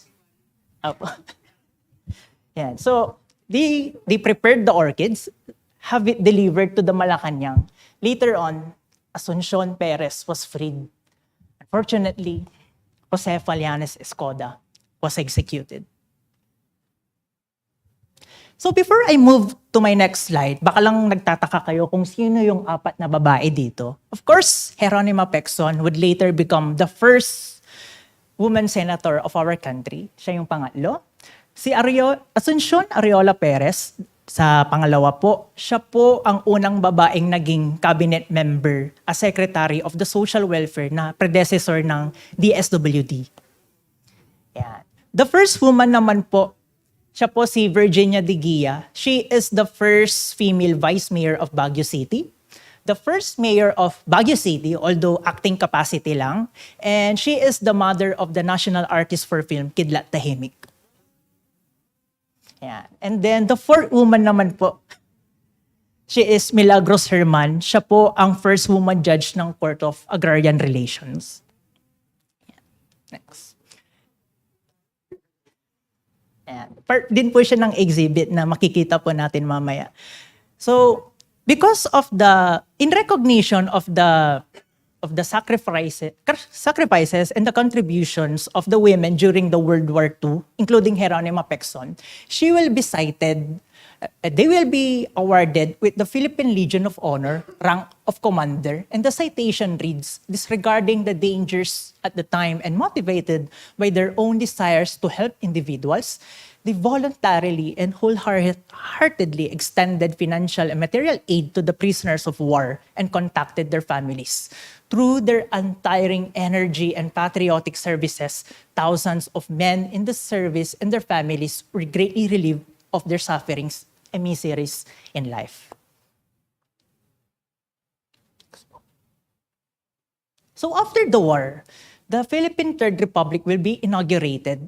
It will confront different issues and concerns, including repair and rehabilitation from war damages, the issue on collaboration, the Hawk Rebellion. No? Manuel Rojas will become the first president, and si Geronima Pecson po yung kanyang magiging social secretary. Kumbaga, parang organizer and frontline sa Malacanang kapag may mga tao na lumalapit sa Malacanang para humingi ng tulong. And the Liberal Party, medyo bago pa lang siya at this time, was preparing its nominees for the Senate. And the different women's civic organizations, meron silang clamor to have Geronima Pecson included in the 8 nominees for the Senate. So, may mga tumaas ang kilay. Sabi ng iba, syempre babae. And baka issue dahil magkakilala si Geronima and Trinidad Rojas na asawa ni Manuel Rojas. However, Francisca Tirona Benitez, the president of the Philippine Women's University, would say that Mrs. Pecson's choice as candidate for the Senate is to me a symbol of women's educational, social, and political progress. It is the natural result of a system of education that gives men and women equal opportunities to train themselves for service to the nation. It is the culmination of our democratic education. So at the end, si Geronima po ang napasama sa 8 kandidato ng Liberal Party for the Senate. So at this time, Geronima would accept the nomination and said that she wanted the men and women in equal footing in administering the young nation. So to be nominated is one thing. To be elected is another. However, si Geronima ang dinudumog ng mga tao noong kampanya. Kumbaga, siya yung star. Kasi nga, unusual during this time na babae ang tumatakbo sa napakataas na posisyon.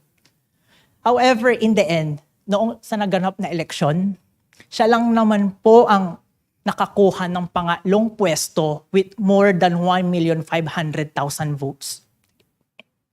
So at this point in our history, Geronima Tumelden Pecson is the first woman to be elected as the senator in our country. So look at these pictures. Di ba napaka-powerful? That as I described it, in a sea of male legislators, there was a woman.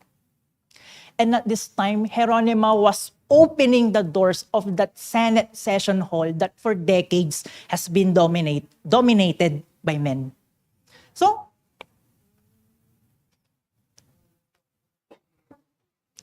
ayan. So, these are her fellow senators, no? Yung mga ibang mga kalalakihan. While the male senators would welcome the first female senator, they won't immediately surrender much space.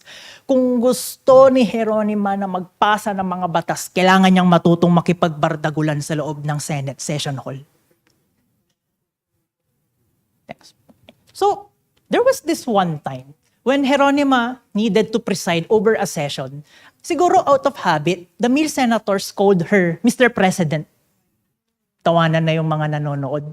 When Senator Vicente Soto called her Mrs. President, mas lumakas yung tawanan ng mga tao. However, he corrected himself and called her Señora Presidenta. There is also this heated debate when one senator would tell her, "You get out of here. You are not a lawyer." But Geronima replied, "I am a teacher, and you would not have become a lawyer without a teacher." And at this point, these are just some of the laws na naipasa po ni Geronima as a senator. First is RA 896 Elementary Education Policy Act that mandated free and compulsory elementary education until grade 7. We also have here RA 842 na nagtaas po ng sahod ng mga guro. Kaya po siya naka-asterisk dahil from a document from the Senate Library is parang hindi siya kasama dun sa list of the laws ni Pecson. But I am sure na noong na-present ito sa session hall ng Senate, isa po siya sa nakipaglaban para dito. And bago ko po ituloy, no, may mga visitors po tayo dito from the PNU. may isa pong batas na ipinasa si Geronima amending the law that created the Charter of the Philippine National College. And merong isang picture actually, na although wala po siya dito, pinepresent po niya yung charter ng PNC. Yan, sana mahanap ko po, baka mapakita ko po sa inyo. Next. Ay, back. So she also passed RA 411, the Municipal Libraries Act or Quezon Library Law, na bawat bayan sa Pilipinas ay mayroong public library. And for the bashers and critics of this law, she would say that our people need a kilogram of learning along with a kilogram of food. Nourishing the mind is as much a necessity as nourishing the body. She also passed, related po sa Girl Scouts, lalo magkakilala sila ni Josefa Escoda. So we should also celebrate the milestones of the Girl Scouts of the Philippines in our history. We have here RA 540, granting the Girl Scouts of the Philippines 10,000 hectares ng lupa para may magamit po sila. And also RA 620, na every year may isang draw po ang PCSO and the proceeds will go to the Girl Scouts of the Philippines. She also passed the RA 877 na nag-professionalize po sa nursing sa bansa. Dahil po dito, kailangan po ng college degree and maipasa po yung board examination para maging professional nursing ka po. She also passed RA 595 na nagpondo po sa BCG vaccine laban sa tuberculosis. And she passed RA 731, establishing the National Indigent Children's Hospital, na ngayon po ay National Children's Hospital na operational pa po hanggang ngayon. So because of all her achievements as a senator, she would be cited by the Philippine Free Press as one of the foremost useful senators. Nagtataka ako bakit hindi best performing or best achieving. Yan po talaga yung term noon, most useful senator. Parang gano'n. Back pa po. She would also be cited by the National Federation of Women's Club as the outstanding women in the field of politics in our country. So, unfortunately, hindi po siya na-re-elect noong 1953 dahil at this point, medyo marami pong issues and controversies yung kanyang party. However, kung mamamanghaman tayo sa kanya, hindi po siya lumipat ng kabilang partido. Ayan. So, if there is a phrase or sentence that would best describe her term as a senator, no, it is the eulogy by Leticia Ramos Shahani for Quezon noong namayapa siya noong 1989. And I am sure kilalang-kilala niyo kung sino po si Leticia Shahani, no? She said that Geronima Quezon made it easier for me to enter the Senate. She opened the door for us all to enter public office, and upon her death, by the example of her life and work, she is still holding the doors open. So true to her words, after the term of Geronima as senator, more women entered the different branches, department, and offices of the government, including my fellow speakers here who are accomplished women in our country. We also saw female senators, 2 female chief justices, and 2 female presidents. Let's go to UNESCO. I am sure that most of you mas familiar or mas alam nyo po ang UNESCO kaysa sa akin. But kindly allow me to at least share highlights of Geronima's involvement and participation in UNESCO. So, after World War II, the UNESCO, or the United Nations Educational, Scientific, and Cultural Organization, was established as it is one of the specialized agencies of the United Nations, no? And it aims to promote international peace through international cooperation in science, culture, communication, and information. It has 3 organs: the General Conference, Executive Board, and the Secretariat. So, since 1946, the Philippines was participating in the conferences of UNESCO until 1950, when Geronima Quezon was appointed as vice chairman of the Philippine delegation for the 1950 General Conference of UNESCO in Italy. And in this conference, Holland H. Sargent, the chief of the US delegation, was one of those who nominated Imay in the UNESCO Executive Board. By the way, the Executive Board is in charge of examining the programs and the budget allocations of UNESCO.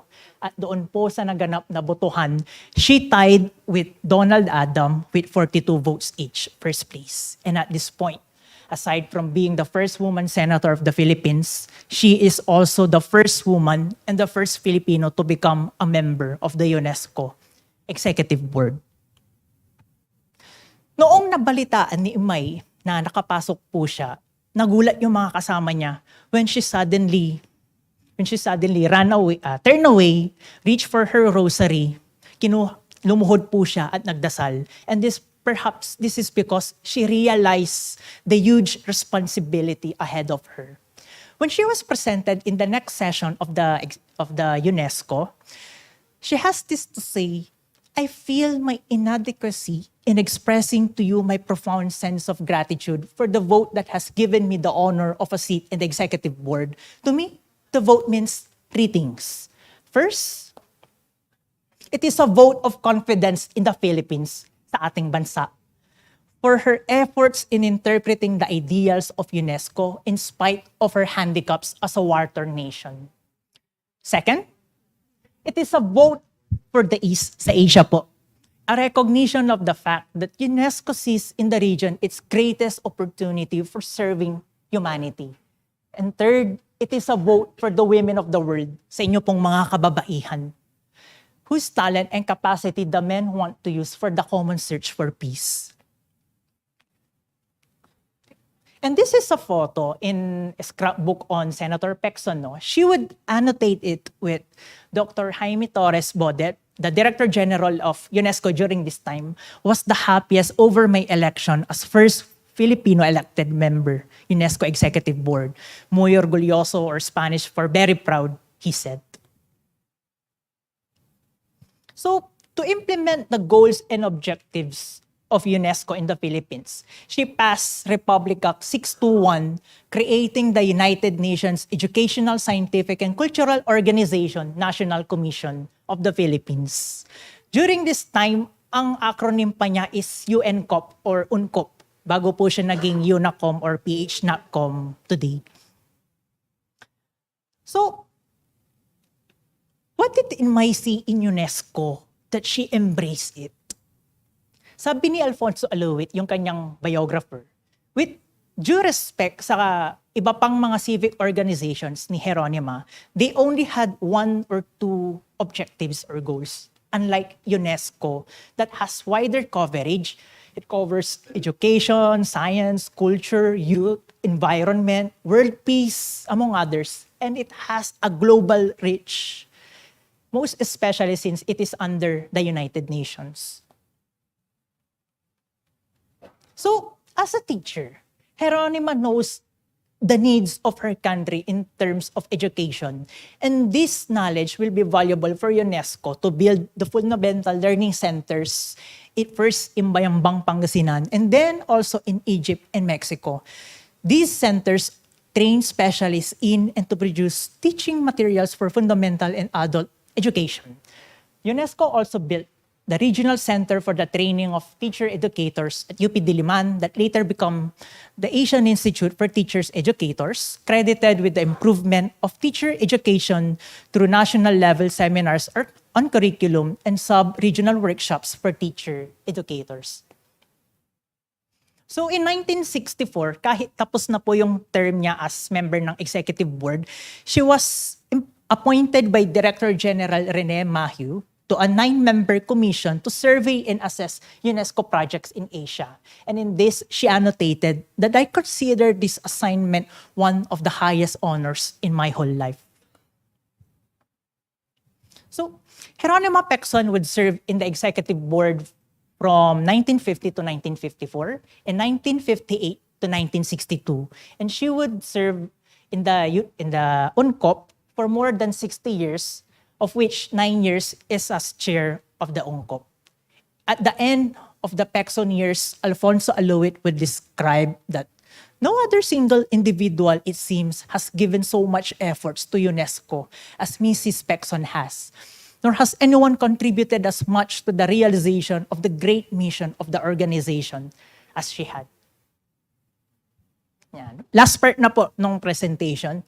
This is what she has to say about illiteracy. People who are illiterate have little or no chance to become their best. Their talents remain latent. At best, they are poorly developed. They cannot have full appreciation of the value and significance of living because their sight is short and their reach is limited. 1966, upon her retirement as chair of the UNCOP, she could have just enjoyed the remaining years of her life. Na sana masulit niya yung time niya kasama yung kanyang asawa, pamilya, anak, apo. But Jeronima is a teacher. And she felt that she still has something na may magagawa pa po siya para sa mga out-of-school youths. And with this, in 1966, she founded and established the Foundation for Youth Development in the Philippines. It is a rescue program for illiterate and semi-illiterate youth and young adults by providing them basic literacy skills to give them more opportunities for productive employment, hence a chance at a more meaningful life. So from 1966 to 1974, nagkaroon po ng mga consultations, formulation ng solution, no? Until 1974, when the FYDB partnered with the Department of Education and Culture to establish the Education Center for Young Citizens Producers.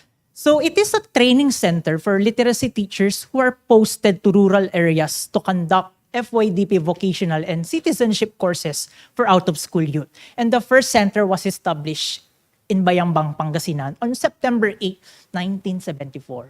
Question, ano po ang meron sa September 8 maliban sa celebration po siya ng feast? Maliban po sa birthday ni Mama Mary.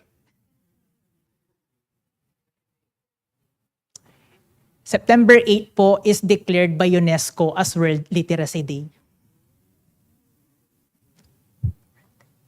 So in the final years of Imay, she has written in her diary on January 18, 1988, God, I renew my vow to do all I can and share all I have with the needy.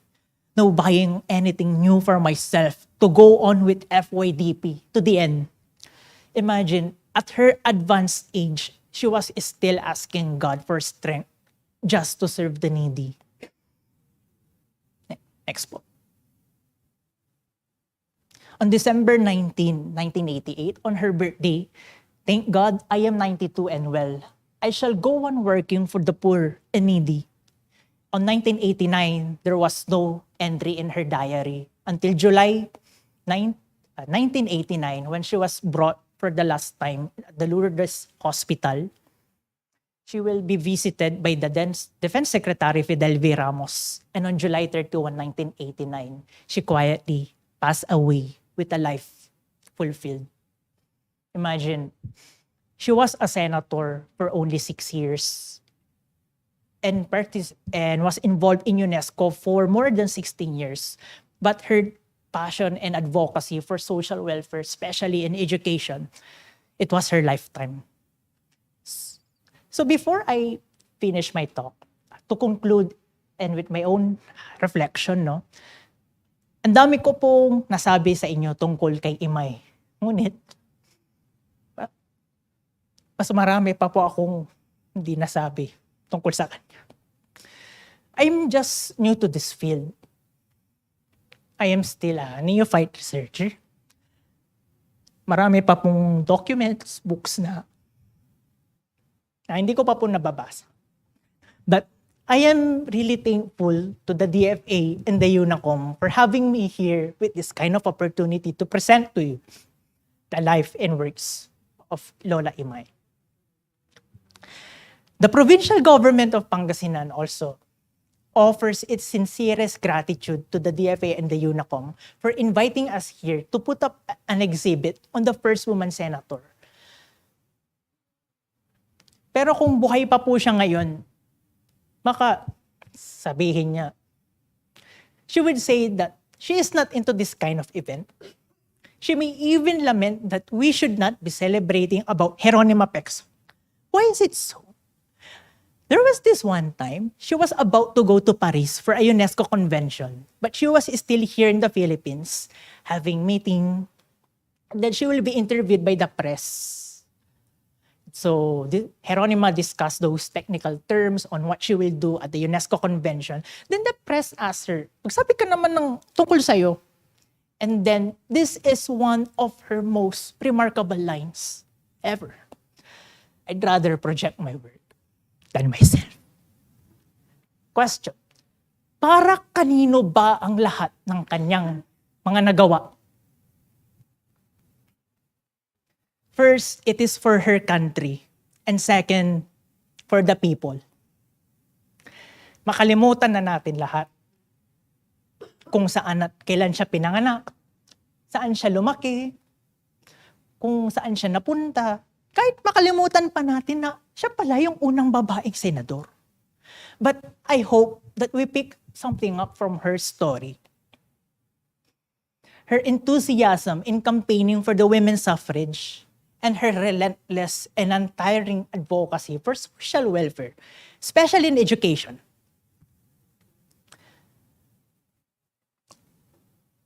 And lastly, bago ko po tapusin, no? Kahit saang sektor man po tayo ng lipunan, sa education, social welfare, international work, kahit saan po, we may do all our work, all those things for our country and for the people, just like Geronima T. Pecson during her lifetime. And Lola Imay, I hope you do not lament that we are holding this kind of event and we have an exhibit for you.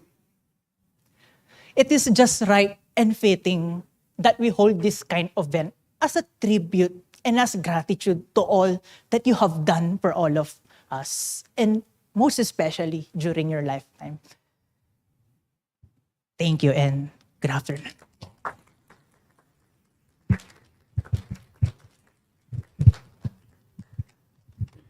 Thank you, Jan. I'm so sorry.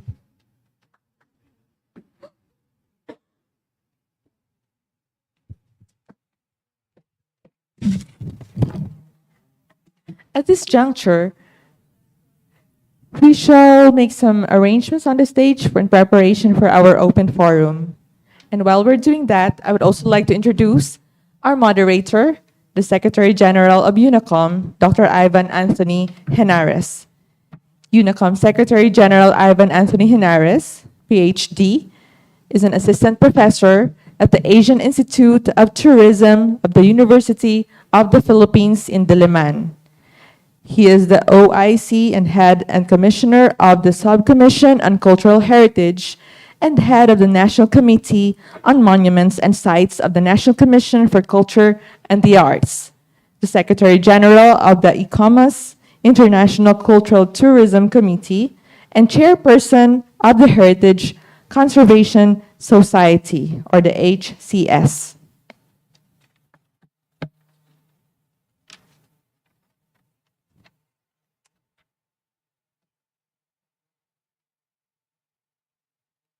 Secretary General, may I turn over the floor to you?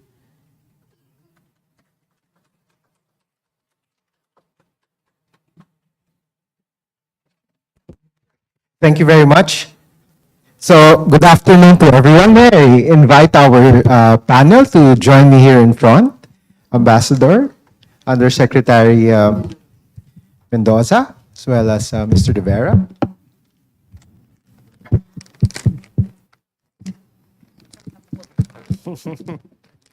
Could we give them some microphones as well? Ayan. So are there any questions from the body? So again, thank you very much to our three speakers for their inspirational messages for us, especially with their experiences in multilateralism, their experiences as diplomats for the Philippines, and of course part of the UN. So are there any questions from the body? Everyone seems to be quiet. Are there any questions?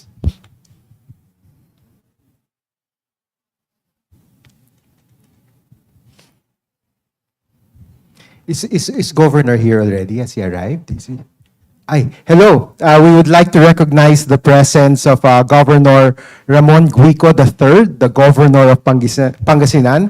Welcome, Governor, to the Department of Foreign Affairs. So again, no, we would like to thank the provincial government for their support for our program today. Welcome, Governor. Of course, the First Lady of Pangasinan is here as well, Mrs. Guico. Welcome.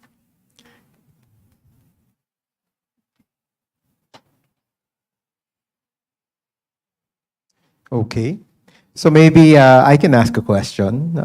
Ma'am, what do you think is the future of women in multilateralism? Do you think we will have more women working in the UN or in UNESCO from our diplomats, especially Ambassador Bonsuceso? Maybe we can have more Filipino women in our international organizations.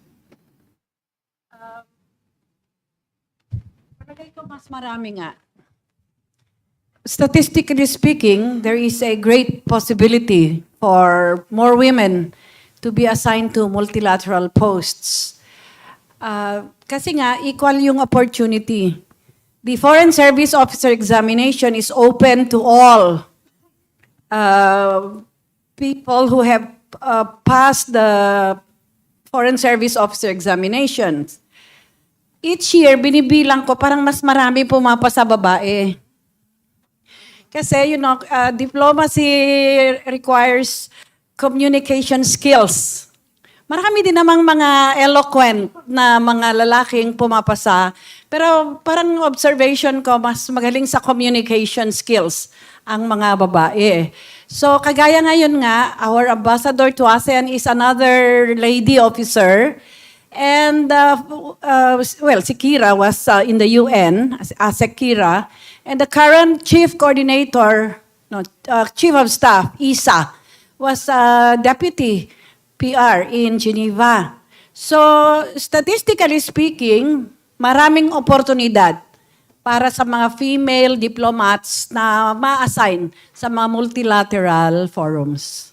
Thank you very much, Ambassador. Of course, si Undersecretary Heidi Mendoza, former Undersecretary of the United Nations, is one example of that. And ma'am, do you see that also happening in the future with our? And how do you think we can push for more of our women to become part of the UN organizations? Ano bang kailangan natin gawin? Well, I think that's possible kasi the United Nations really is into gender mainstreaming. Sa kanilang pinipilit nilang magkaroon ng balance between female and male ng United Nations. In terms of ano yung pwedeng gawin para makapagtrabaho sa multilateral, be good in whatever areas you are in, di ba? Sabi ko nga, hindi naman ako masyadong marunong sa diplomacy. Hindi ako masyadong at home dyan dahil parang hindi ako at ease with protocols and everything. But because siguro nakita yung ginawa natin for the investigation of the UN peacekeeping, the former AFP military controller, siguro na-recognize yung And I think there are many Filipinas na notable yung performance in their own fields. Salamat. Thank you very much, ma'am. Yes, ma'am. Ambassador. Gusto ko sanang sagutin yung tinatanong kanina ni Undersecretary General Heidi. Pwede daw bang maging compatible ang diplomacy at saka integrity, no? Yan ang tanong, accountability, no? Sa aking experience, yung mga babaeng ambassador, mas makulit sila sa detalye kasi. So mas I was negotiating for the purchase of our building in Belgium and in Jakarta. In Jakarta, it took me 3 years. Sa totoo lang, asar na ako kasi ang kulit-kulit. No, ang dami-daming requirements. At ang sabi pa sa akin, hindi daw kasi represented ang DFA nung ginagawa yung procurement law na yan. So, hindi na foresee na medyo kakaiba ang aming mga sitwasyon sa foreign service.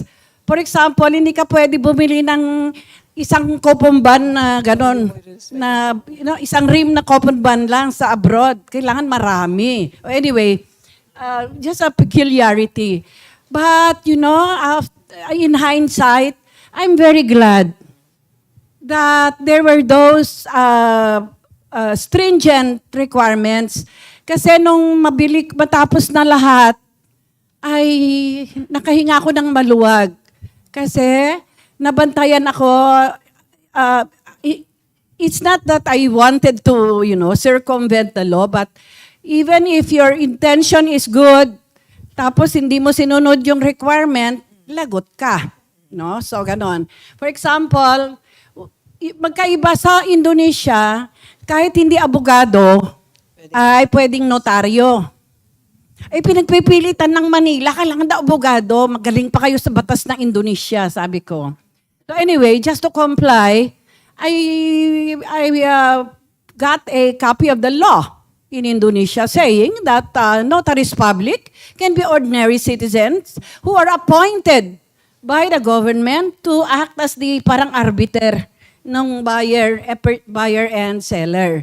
So it pays to obey the law, but it also pays to become makulit, to assert. Minsan kasi wala ng common sense yung mga requirements, no? But as I said, in hindsight, okay din na sumunod sa batas dahil kahit pa paano yung batas na yon ay pinag-isipan at in the end, ikaw din ang magbe-benefit. No? So, again, in the purchase of the embassy in Belgium, 10 years yata in the making yon. Pero okay din. Kasi I think it was last month they made an exhibit of our properties. Kayo din ba yon, OPCD? Sino? Oh, so ayaw yung kunin yung credit. But you don't get promoted, you don't get extra pay. You don't get any distinction. And you go through an extra layer of work purchasing all these properties abroad, and nung araw wala pa kaming property fund. Dumadaan pa kami sa butas ng karayom sa Senado. Pero, alam nyo, whenever I see this building, sabi ng mga Filipinos abroad, ma'am, dito sa Europe, ang tawag sa amin, kudkod. Yung mababa ang tingin sa sarili. Pero pag nakikita nila, ang building nila ay pagkaganda-ganda, parang pag-aari ng isang baron, their sense of dignity is boosted. So, sa aking mga kasamahan sa DFA, mahirap po bumili ng building. Dadaan kayo sa butas ng karayom, pero gawin ninyo. Sumunod sa batas, meron paraan na hindi niyo ba lalabagin ang batas, pero pwede niyo questionin ang kanyang implementation. So, Ma'am Heidi, paminsan-minsan po, especially kung babae, ay nasunod sa batas ng procurement. Thank you very much for that, Ambassador, and of course, Undersecretary General Mendoza. As you can see, yes, Gonar, do you have a question? Director Gonar. Since we related to the topic of encouraging more women to participate in multilateralism, because I noticed that not just in the UN but even in ASEAN, we have not had a female Secretary General. So, what do you think are the factors preventing not just us but the whole global community from, hopefully electing a female Secretary General either in the UN or in the ASEAN? Go ahead, Ambassador. Kasi po, for the very simple reason that the Secretary General of ASEAN is not elected. He is appointed through alphabetical rotation. Oh, ito na. Chapter 2. Part ng tinitignan ko, kasi wala na akong pag-asa maging Secretary General ng ASEAN kung iintayin ko ang turn natin. It will take another 40 years. Wala na ako nun. Pero hindi naman ako nag-aambisyon kasi 68 years old na ako. As Secretary General should be at least 60 years old. Anyway, what we're trying to do in the high-level task force is to remove this alphabetical rotation of appointment of Secretary General. Yan. Isa yan sa mga pinakikipaglaban natin para nga magkaroon ng babaeng Secretary General na kung maaari ay Pilipina. Diba? Galing siguro ng ASEAN pag babae ang Secretary General. Thank you. Thank you very much, ma'am. If- We have time for one more question. Yes, sir. Since we, related to the topic of encouraging more women to participate in multilateralism, because I noticed that not just in the UN, but even in ASEAN, we have not had a female Secretary General na kung maaari ay Pilipina. Diba? Galing siguro ng ASEAN pag babae ang Secretary General. Thank you. Thank you very much, ma'am. We have time for one more question. Yes, sir. Good afternoon. I am Bert Tuga from Philippine Normal University. I think we're the only university present here. Thank you very much. At first, kami lang po ang normal. When we were invited here, we said we're going to come to support the exhibit of Senator Geronimo Pecson. But more than that, we learned a lot from the conversation this afternoon.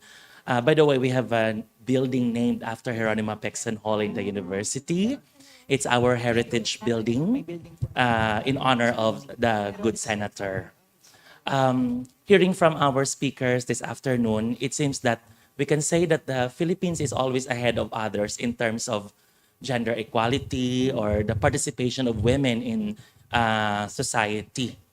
What else, Madam, and our speakers is still missing? Because when you are there, the next challenge is to level up, to go up. And when you are a model of other institutions or countries in as far as gender equality and others is concerned, they will always look at what else are the innovative practices to promote women participation in society. So in your own perspective, what else is missing? Where do we go to level up? What government support is needed to advance women participation further, both in the national and global affairs? Thank you. Does anyone want to answer that question?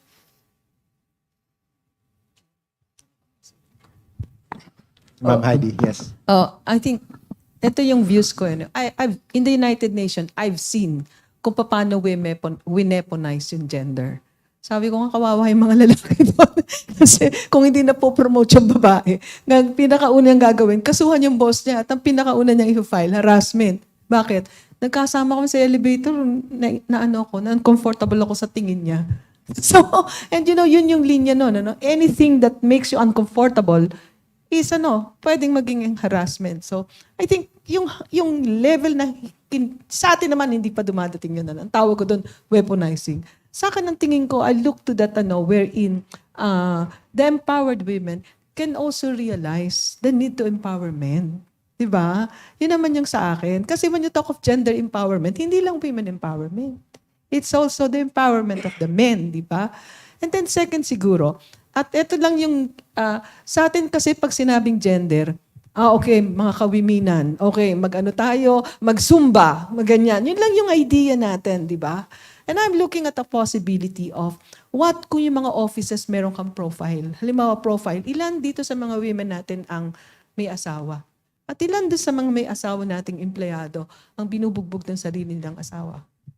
Are having gender issues, binubugbog or emotionally battered or wala tayo niyan. And yet we say na empowered ang mga babae natin.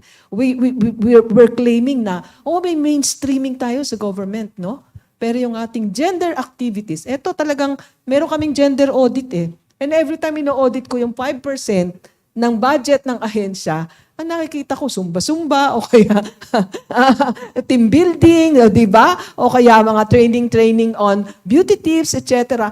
Hindi natin nahihit yung the core of mainstreaming, no? And then in the United Nations, tinry namin yan.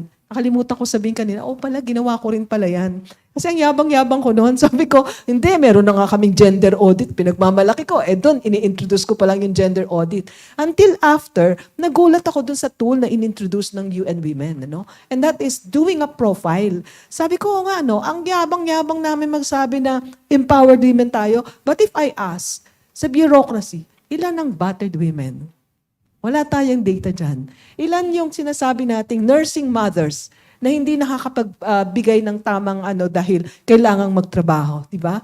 So in other words, the very issue of the women workers are not being responded to accordingly because we do not have a record of those, di ba? Siguro sa atin tabu pa rin Ang sabi lang natin, ang pinag-uusapan lang natin, hiwalay na daw siya. Talaga? Single mother yan. But we stop there. Hindi natin tinitingnan yung issues na meron siya which could have impact on her work. Advance ang UN doon. Meron ang opisina ko noon. So I would say, ito siguro yung pinapangarap ko. But at the same time, as I have said, sana maiwasan din natin yung sobra namang ma-weaponize natin na kung hindi tayo ma-promote, ang una natin titingnan, ang lalaki yung boss ko, hanap ako ng issue para naman ma-promote ako. In other words, parang ginagamit na lang. But of course, I'm trying to exaggerate. I was just trying to perhaps illustrate yung parang downside in case na masyado ng empowered yung ano. Pero sabi ko nga, sana yung mga empowered women come to realize also and appreciate yung empowerment din ng ating opposite sex. Salamat. Thank you very much, Undersecretary General Heidi Mendoza. Yes, ma'am. Do you want to add something? Tama yun, yung mindset. Yung attitude natin pag babae yung decision maker or women are in certain positions. We might have the legal framework, we might have the declarations and the conventions, but in the implementation, do we really avail of the expertise, the skills, and the unique characteristics of women? Kaya ngayong para ko sirang plaka sa ASEAN Institute for Peace and Reconciliation, use women as mediators. Use women as facilitators of the peace. Use women, peacekeepers, hindi lang pang decoration lang sila, pang press release lang na may mga babaeng peacekeepers. Ngayon, yun ang mindset natin, parang just so masabi na may babaeng peacekeepers. Women peacekeepers have a unique roles to play in that particular need of a country or a situation. So, in other words, translate the legal framework, translate the declaration into actual employment of women because they do have an important role to play. Thank you very If I may, Oh, I think it's also to a certain extent cultural We're assigning certain roles to women, di ba? Yung mga babae, nung maliit ako, hindi ka pwede manligaw. Hindi ka pwede magpakita may gusto ka sa kanya. Bawal yan. Dahil babae ka, di ba? Pero sa trabaho, ganun din, di ba? Ay, naku, ano ka magpupulis? Huwag ka magpupulis ka, babae mong tao di ba? So, under rin yung potentials ng babae. So, para natin malabas at mapag-aralan ng gusto, mapagamit ng gusto yung potentials, kailangan may documentation tayo noon, di ba? Ilan sa mga babae ang nagtatrabaho? Ibang klase yung pagtatrabaho sa gobyerno, Karamihan, hindi ka nakilala nung anak mo, di ba? Pero hindi nire-recognize yan. So, more than the recognition na, okay, meron tayong women leaders. I-recognize din natin. Ano yung need? Ano yung special need ng ating women workforce sa government, di ba? Thank you very much, ma'am. You want to say something? Yes, of course, Mr. De Just to Vera. add something po on how to further strengthen women participation and enhancement po, no? Para sa akin po dapat sana is maituro pong muli ang history. Kung possible sa high school pa lang. Pero hindi lang basta history ng anong nangyari, sino ano. But ano yung saysay ng nangyari sa nagdaan. No? Kasi it is only in looking back that the women of today, no, mas maa-appreciate ng mga kababaihan ngayon kung ano yung rights at kung ano yung meron siya ngayon dahil wala siyang ganito noon. So, imagine nung Spanish-American period, no, hindi pa ganun kataas yung antas ng kanilang mga rights until lumipas nga po yung panahon na napagtagumpayan na po yung the women's suffrage, and then there were now laws on Magna Carta for women and the other rights that related sa women until today po. So to further advance the strengthening of the women's participation and enhancement po, no, sometimes or oftentimes we also need to look back in the past. Yun lang. Thank you. Thank you very much to our speakers, and thank you very much to the audience for those questions. Of course, we will be opening an exhibit soon about our first women trailblazer in UNESCO. But before we do that, I'd like to turn over to our MC to close our program so that we can proceed outside for the next part of our program. Thank you to our moderator, Section Ivan Henares. We now proceed to the awarding of the certificates. And we would like to request our resource speakers to go down the stage. They will be assisted by our Office of the Protocol. And certificates will be awarded by Assistant Secretary Arvin De Leon, to be assisted by Secretary General Ivan Henares and Governor Guico.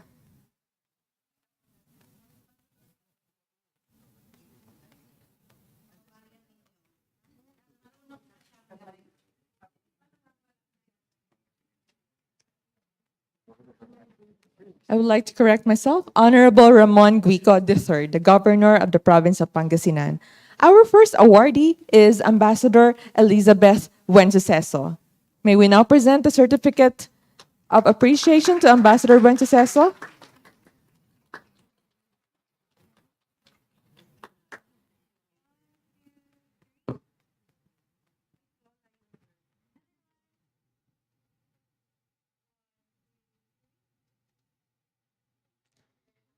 Thank you. We now would like to request our second awardee, careful, Miss Heidi Mendoza, to be awarded by ASEC Arvin De Leon and assisted by Honorable Guico III and Section Henares.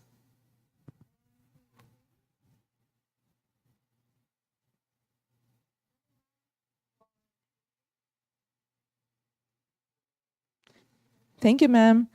And our third awardee is Mr. Jan, to be awarded by ASEC De Leon, assisted by Governor Guico III and Section Henares.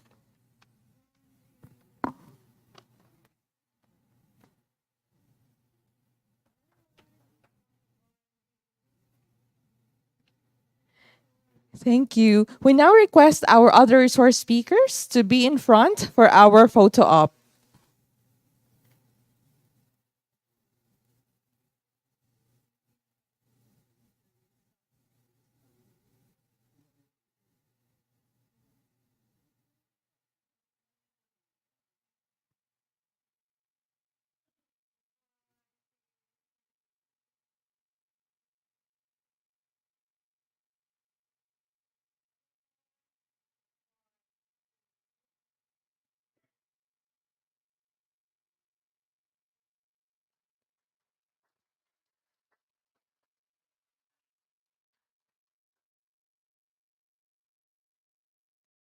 And we will have one group photo.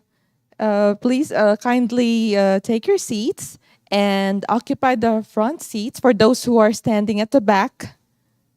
Please.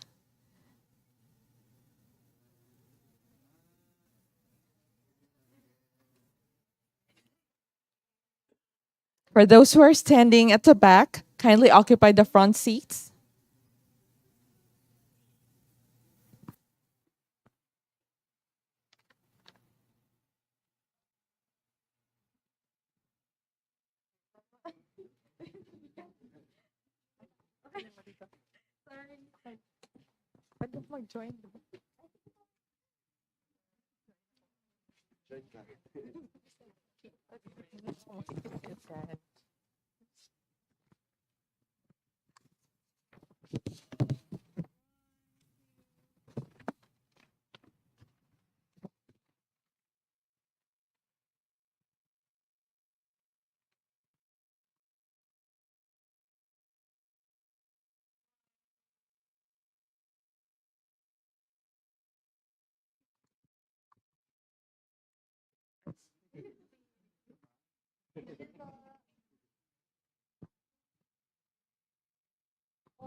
Get back to my seats. I saw other side.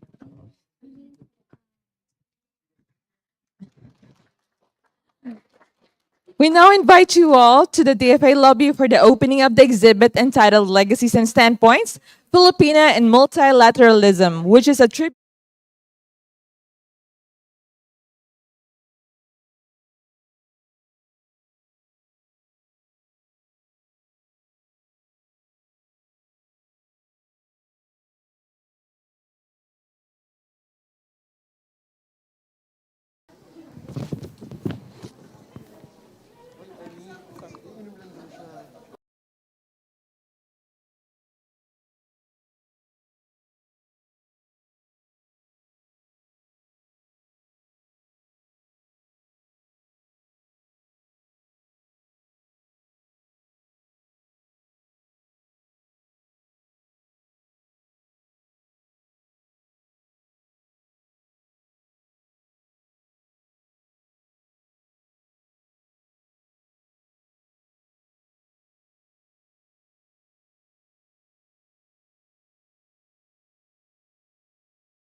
My colleagues here at the Department of Foreign Affairs, to all our esteemed guests, a pleasant afternoon.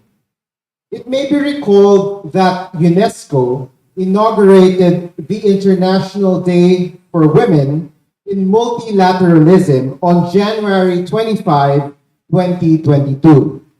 The International Day was adopted by the UNESCO General Conference in 2021. In this Women's Month, we highlight the crucial role of women in global governance. With the gender and development policies of our country and UNESCO as our guide, we synergize with our partners from the Department of Foreign Affairs, Office for Public and Cultural Diplomacy, OPCD, and the provincial government of Pangasinan through its Office for Tourism and Cultural Affairs to celebrate women in multilateral organizations who are advancing gender equality, advocating for peace, and co-shaping multilateral decisions for a sustainable future. For us, this month is the best time to give honor to former Senator Jeronima Tomelden Pecson, the woman who blazed the uncharted trails for women in the fields of education, culture, and sports, both locally and internationally, who was elected as the first woman senator in the Philippines and who became the first Filipina and woman member of the UNESCO Executive Board. Of course, I could not miss highlighting that she authored Republic Act number 621 of 1951, the law that established the UNESCO National Commission of the Philippines, or UNACOM. Through the exhibit that is being launched today, we all would have the opportunity to know Senator Pecson deeper and to feel more proud to be Filipinos. We hope that it will leave an indelible imprint on our perspective and framework toward gender equity and empowerment. To the family of Senator Tomelden Pecson, your precious presence here today is much appreciated. Ilan po sa kanila ay galing pa po sa Pangasinan. Welcome po sa DFA. The family of Senator Pecson. UNACOM also takes this opportunity to express our sincere gratitude to our dynamic and reliable partners. To the provincial government of Pangasinan, headed by Governor Ramon Rico, thank you very much for sharing with us these exhibit materials all the way from Pangasinan, shipped to DFA. Of course, we learned a lot from your hardworking team in the course of preparing for this exhibit. The team in Pangasinan who worked on the first staging of the exhibit on the life and work of Senator Pecson also made possible the installation and curation here at the DFA. Dala po nila pati ang mural na masisilayan ninyo mamaya. We would also like to express our sincere appreciation to our partner here at DFA, the Office of Public and Cultural Diplomacy, headed by Assistant Secretary Arvin De Leon. Thank you very much, ASEC, whose dedicated team made sure that we will realize the vision through collaborative and creative efforts. Special mention to Deputy Assistant Secretary Gonar Musor. Where is Gonar? Gonar is here. Mr. Nicanor Hermono Jr. from the province of Pangasinan. And Dr. Raymond Rovillos, who were instrumental, Dr. Raymond Rovillos, who were instrumental for this partnership. Truly, we enjoyed working with you, with all of you, every step of the way. This day would not be possible without the support of various offices in the Department of Foreign Affairs, who were generous with their time, resources, support, and guidance. Hindi man po namin maisa-isa, pinaparating po namin ang aming taos-pusong pasasalamat. Thank you very much. Sa lahat ng narito ngayon, salamat po sa inyong pagdalo at pakikisalamuha sa mahalagang araw na ito. May this exhibit be a source of pride for the countless Filipino women who created the trails and pathways toward a more inclusive, just, and humane society. Thank you very much.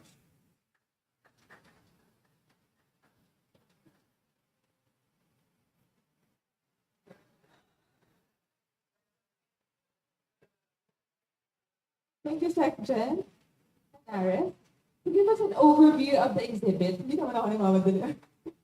We have with us Ms. Maria Luisa Amor, Elduayan, Pangasinan Provincial Tourism and Cultural Affairs Officer. Ma'am.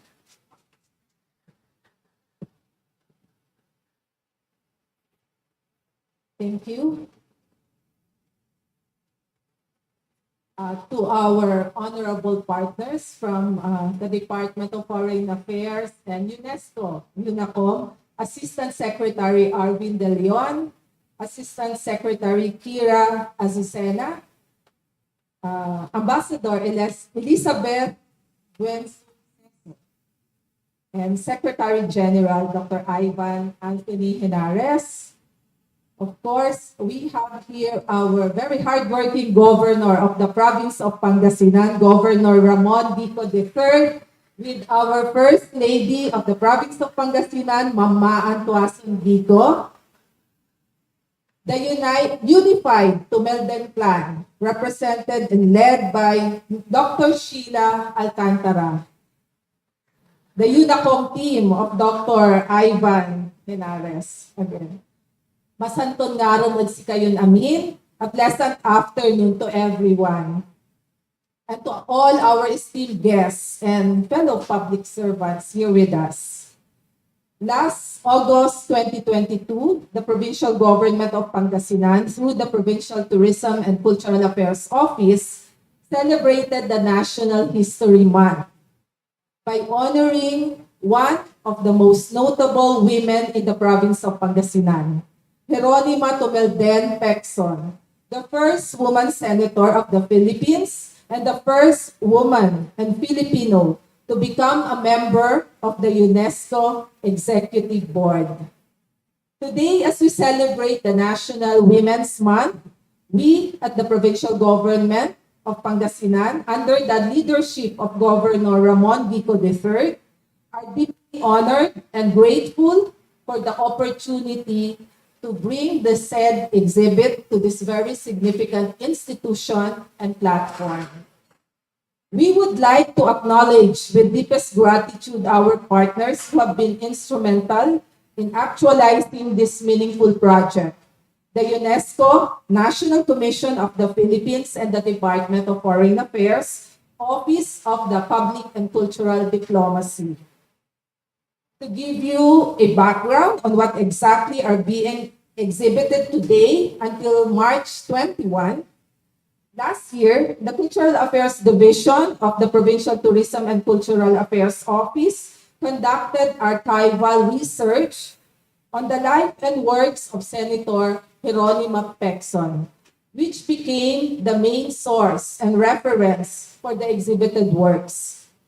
Specifically, the exhibit features a total of 34 photographs, around 10 books and publications, 20 archival documents, which shed into the light the life, the works, and the various contributions of Senator Pecson, not only to the nation, but also to the world. It is also worth mentioning that the exhibit also features two artworks which were made by two of our very own local young artists in Pangasinan. A portrait of the late senator painted by Van Sakali Turingan, which is a generous donation of the unified Tumelden clan to the provincial government of Pangasinan last August 2022.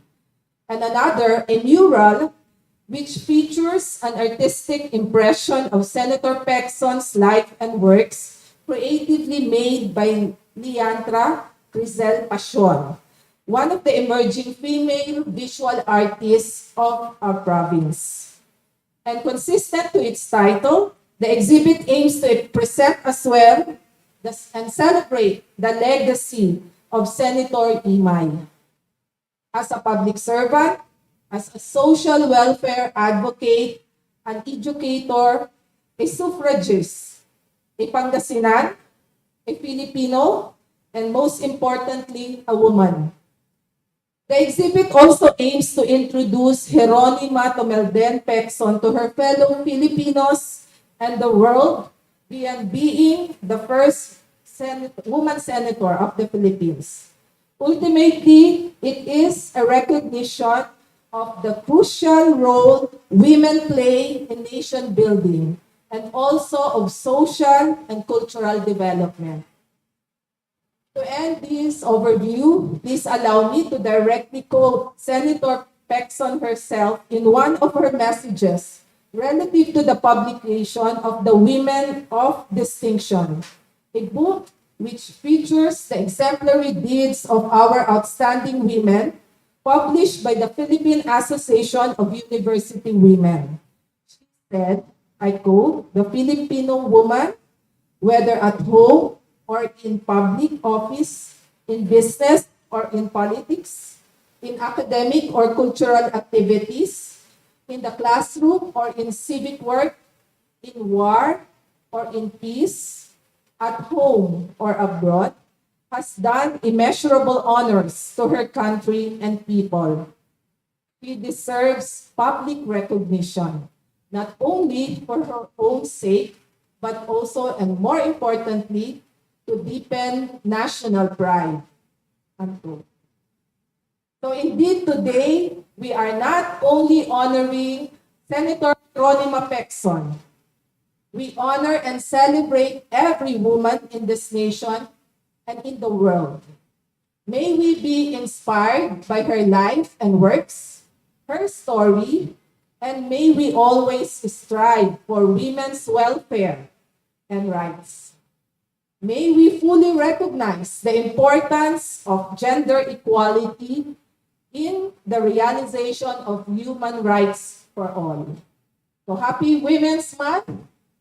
Balbalid ya salamat. Maraming salamat po. Thank you very much. Mabuhay po ang Pilipinas at mabuhay po tayong lahat. Thank you, Ms. Amor L. Duwayan. And to give us a glimpse of the life story of Senator Jeronima Tumelden Texwan, we have with us her daughter, Dr. Sheila Alcantara.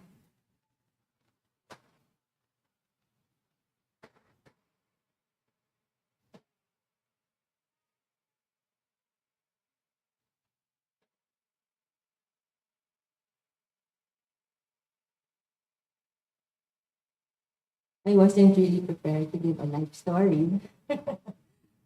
but the unified Tumelden clan, thank you also, and the Pecon family are very grateful to UNESCO, Philippines, the Department of Foreign Affairs, and the provincial government of Pangasinan. For this, the Senator Jeronima Tumelden Texwan exhibit today.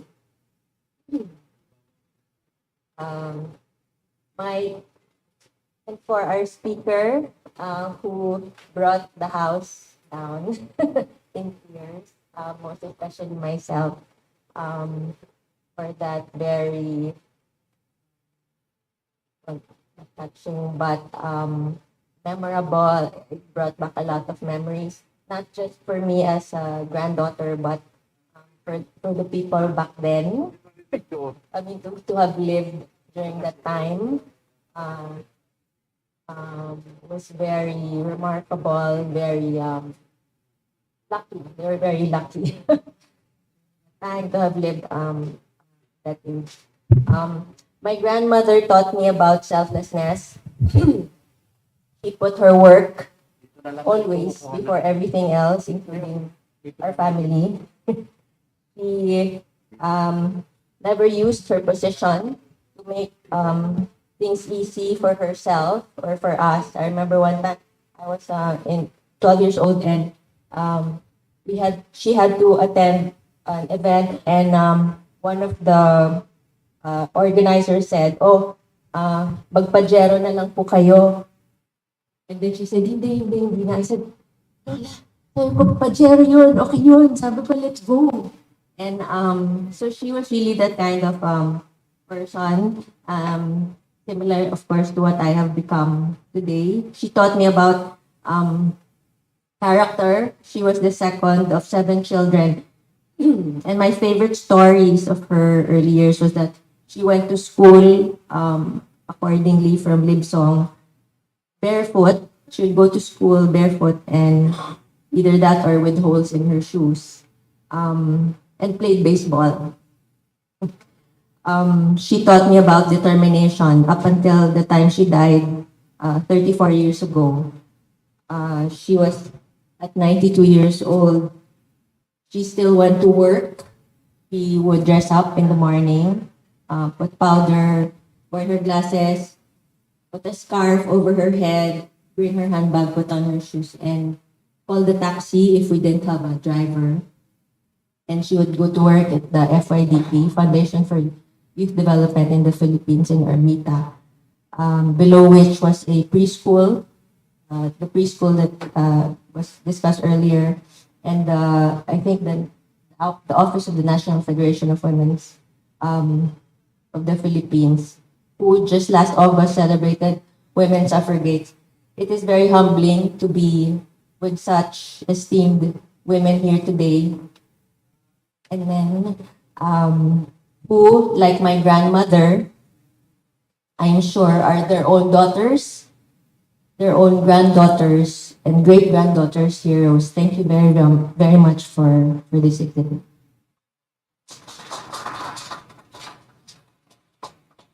Thank you, Dr. Alcantara.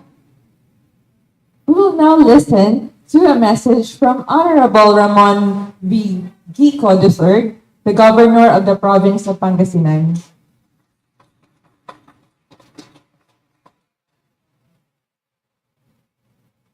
Thank you. Please allow me to borrow the greetings and acknowledgement of the previous speakers. Good afternoon. Masantos siya ngaran at si Kenamin and bag-apo namalam. Yung aming nawan iti. We have 3 or 4 languages yata. We have a very unique dialect in Bolinao. Different from the rest of the province. On behalf of the province of Pangasinan, I would like to thank the organizers, the DFA, the UNESCO, Unicom, and everybody who played a part in making this very successful exhibit.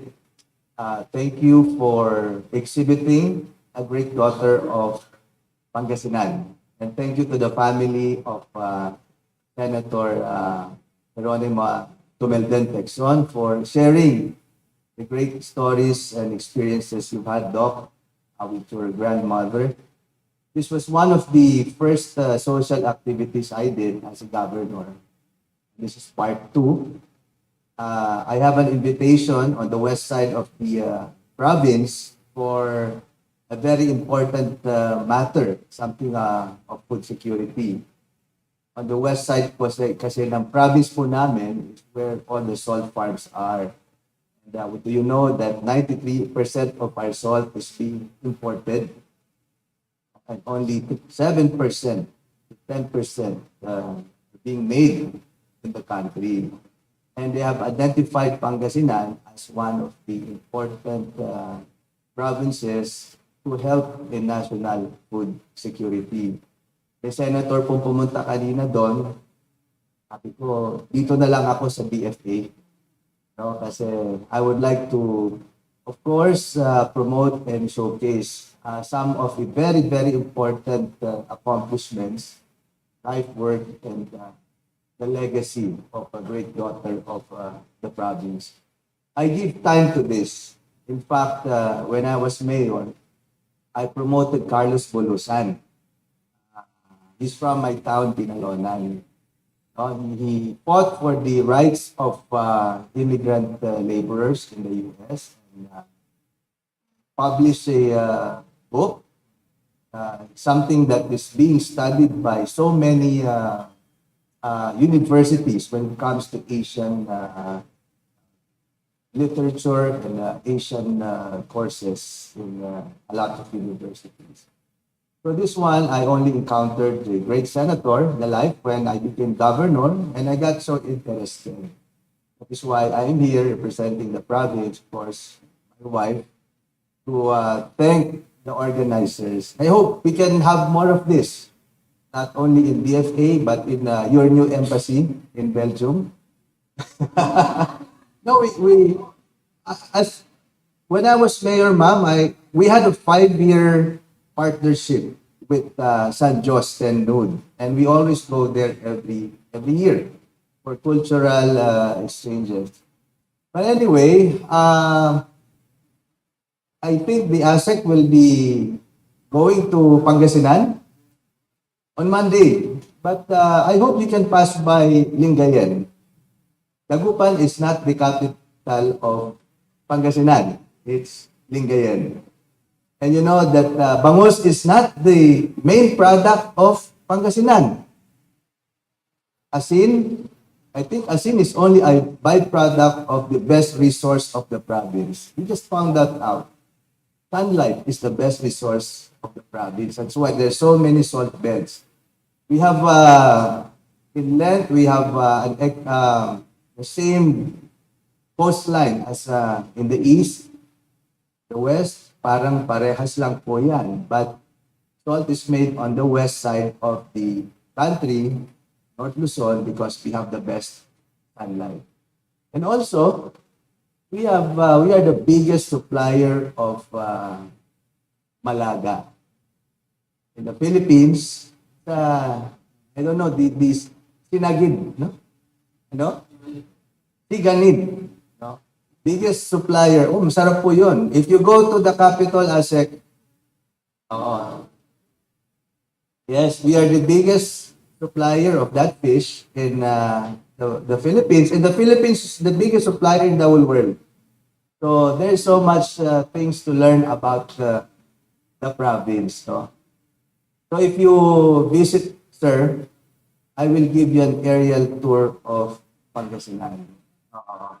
So you get to appreciate one of the biggest provinces in the country from 1,000 feet. So you have a bird's eye perspective. I'd like to note, while I was listening to the discussion a while ago, the utilization of the Gender and Development Fund, which is 5% of the total budget. You know, I was meeting with our PNP, the provincial director and the director of the SOCO.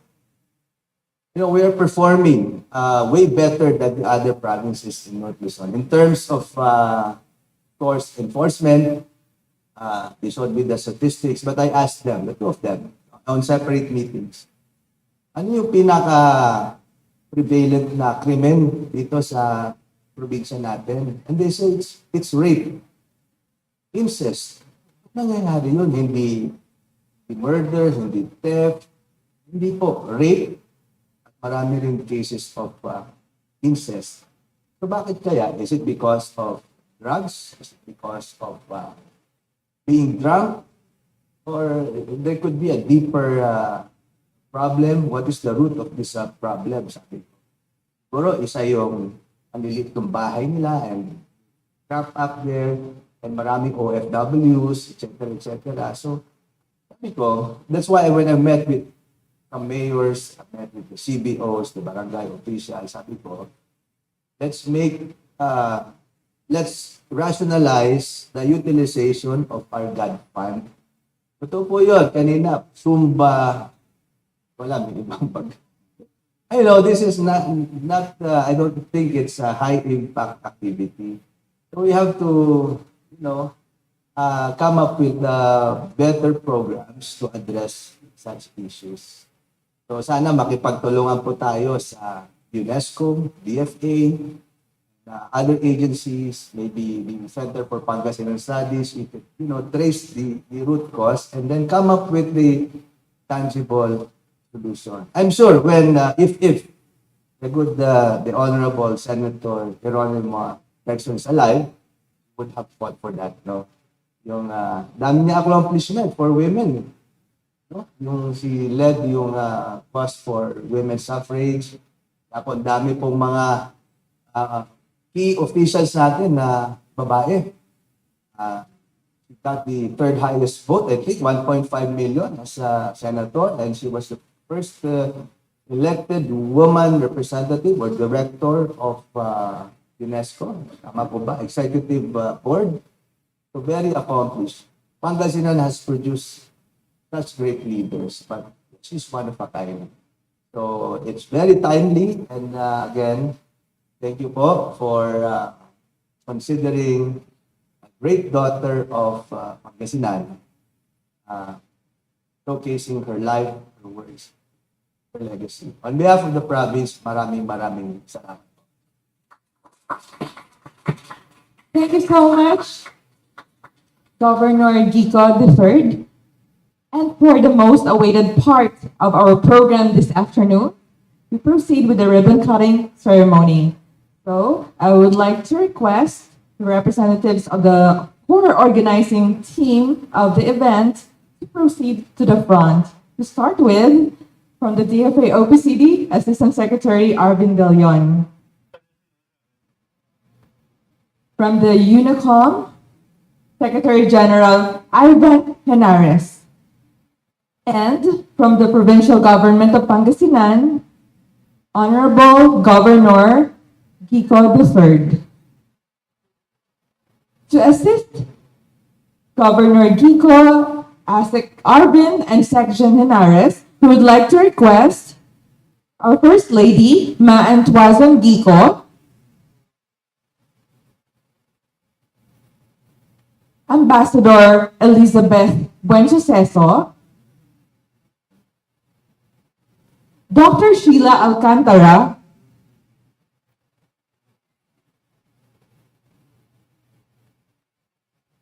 Miss Maria Luisa Amor Elduayan,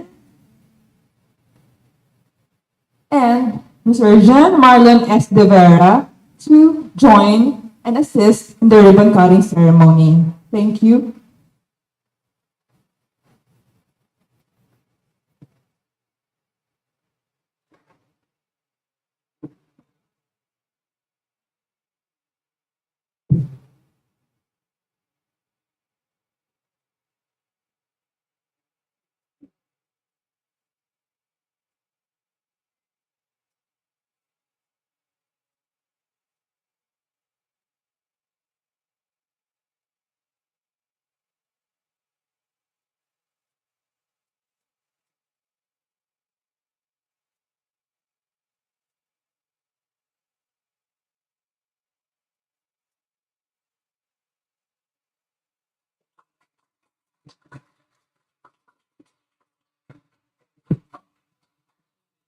The exhibit of Senator Hieronima Tumelden Pecson is now officially open.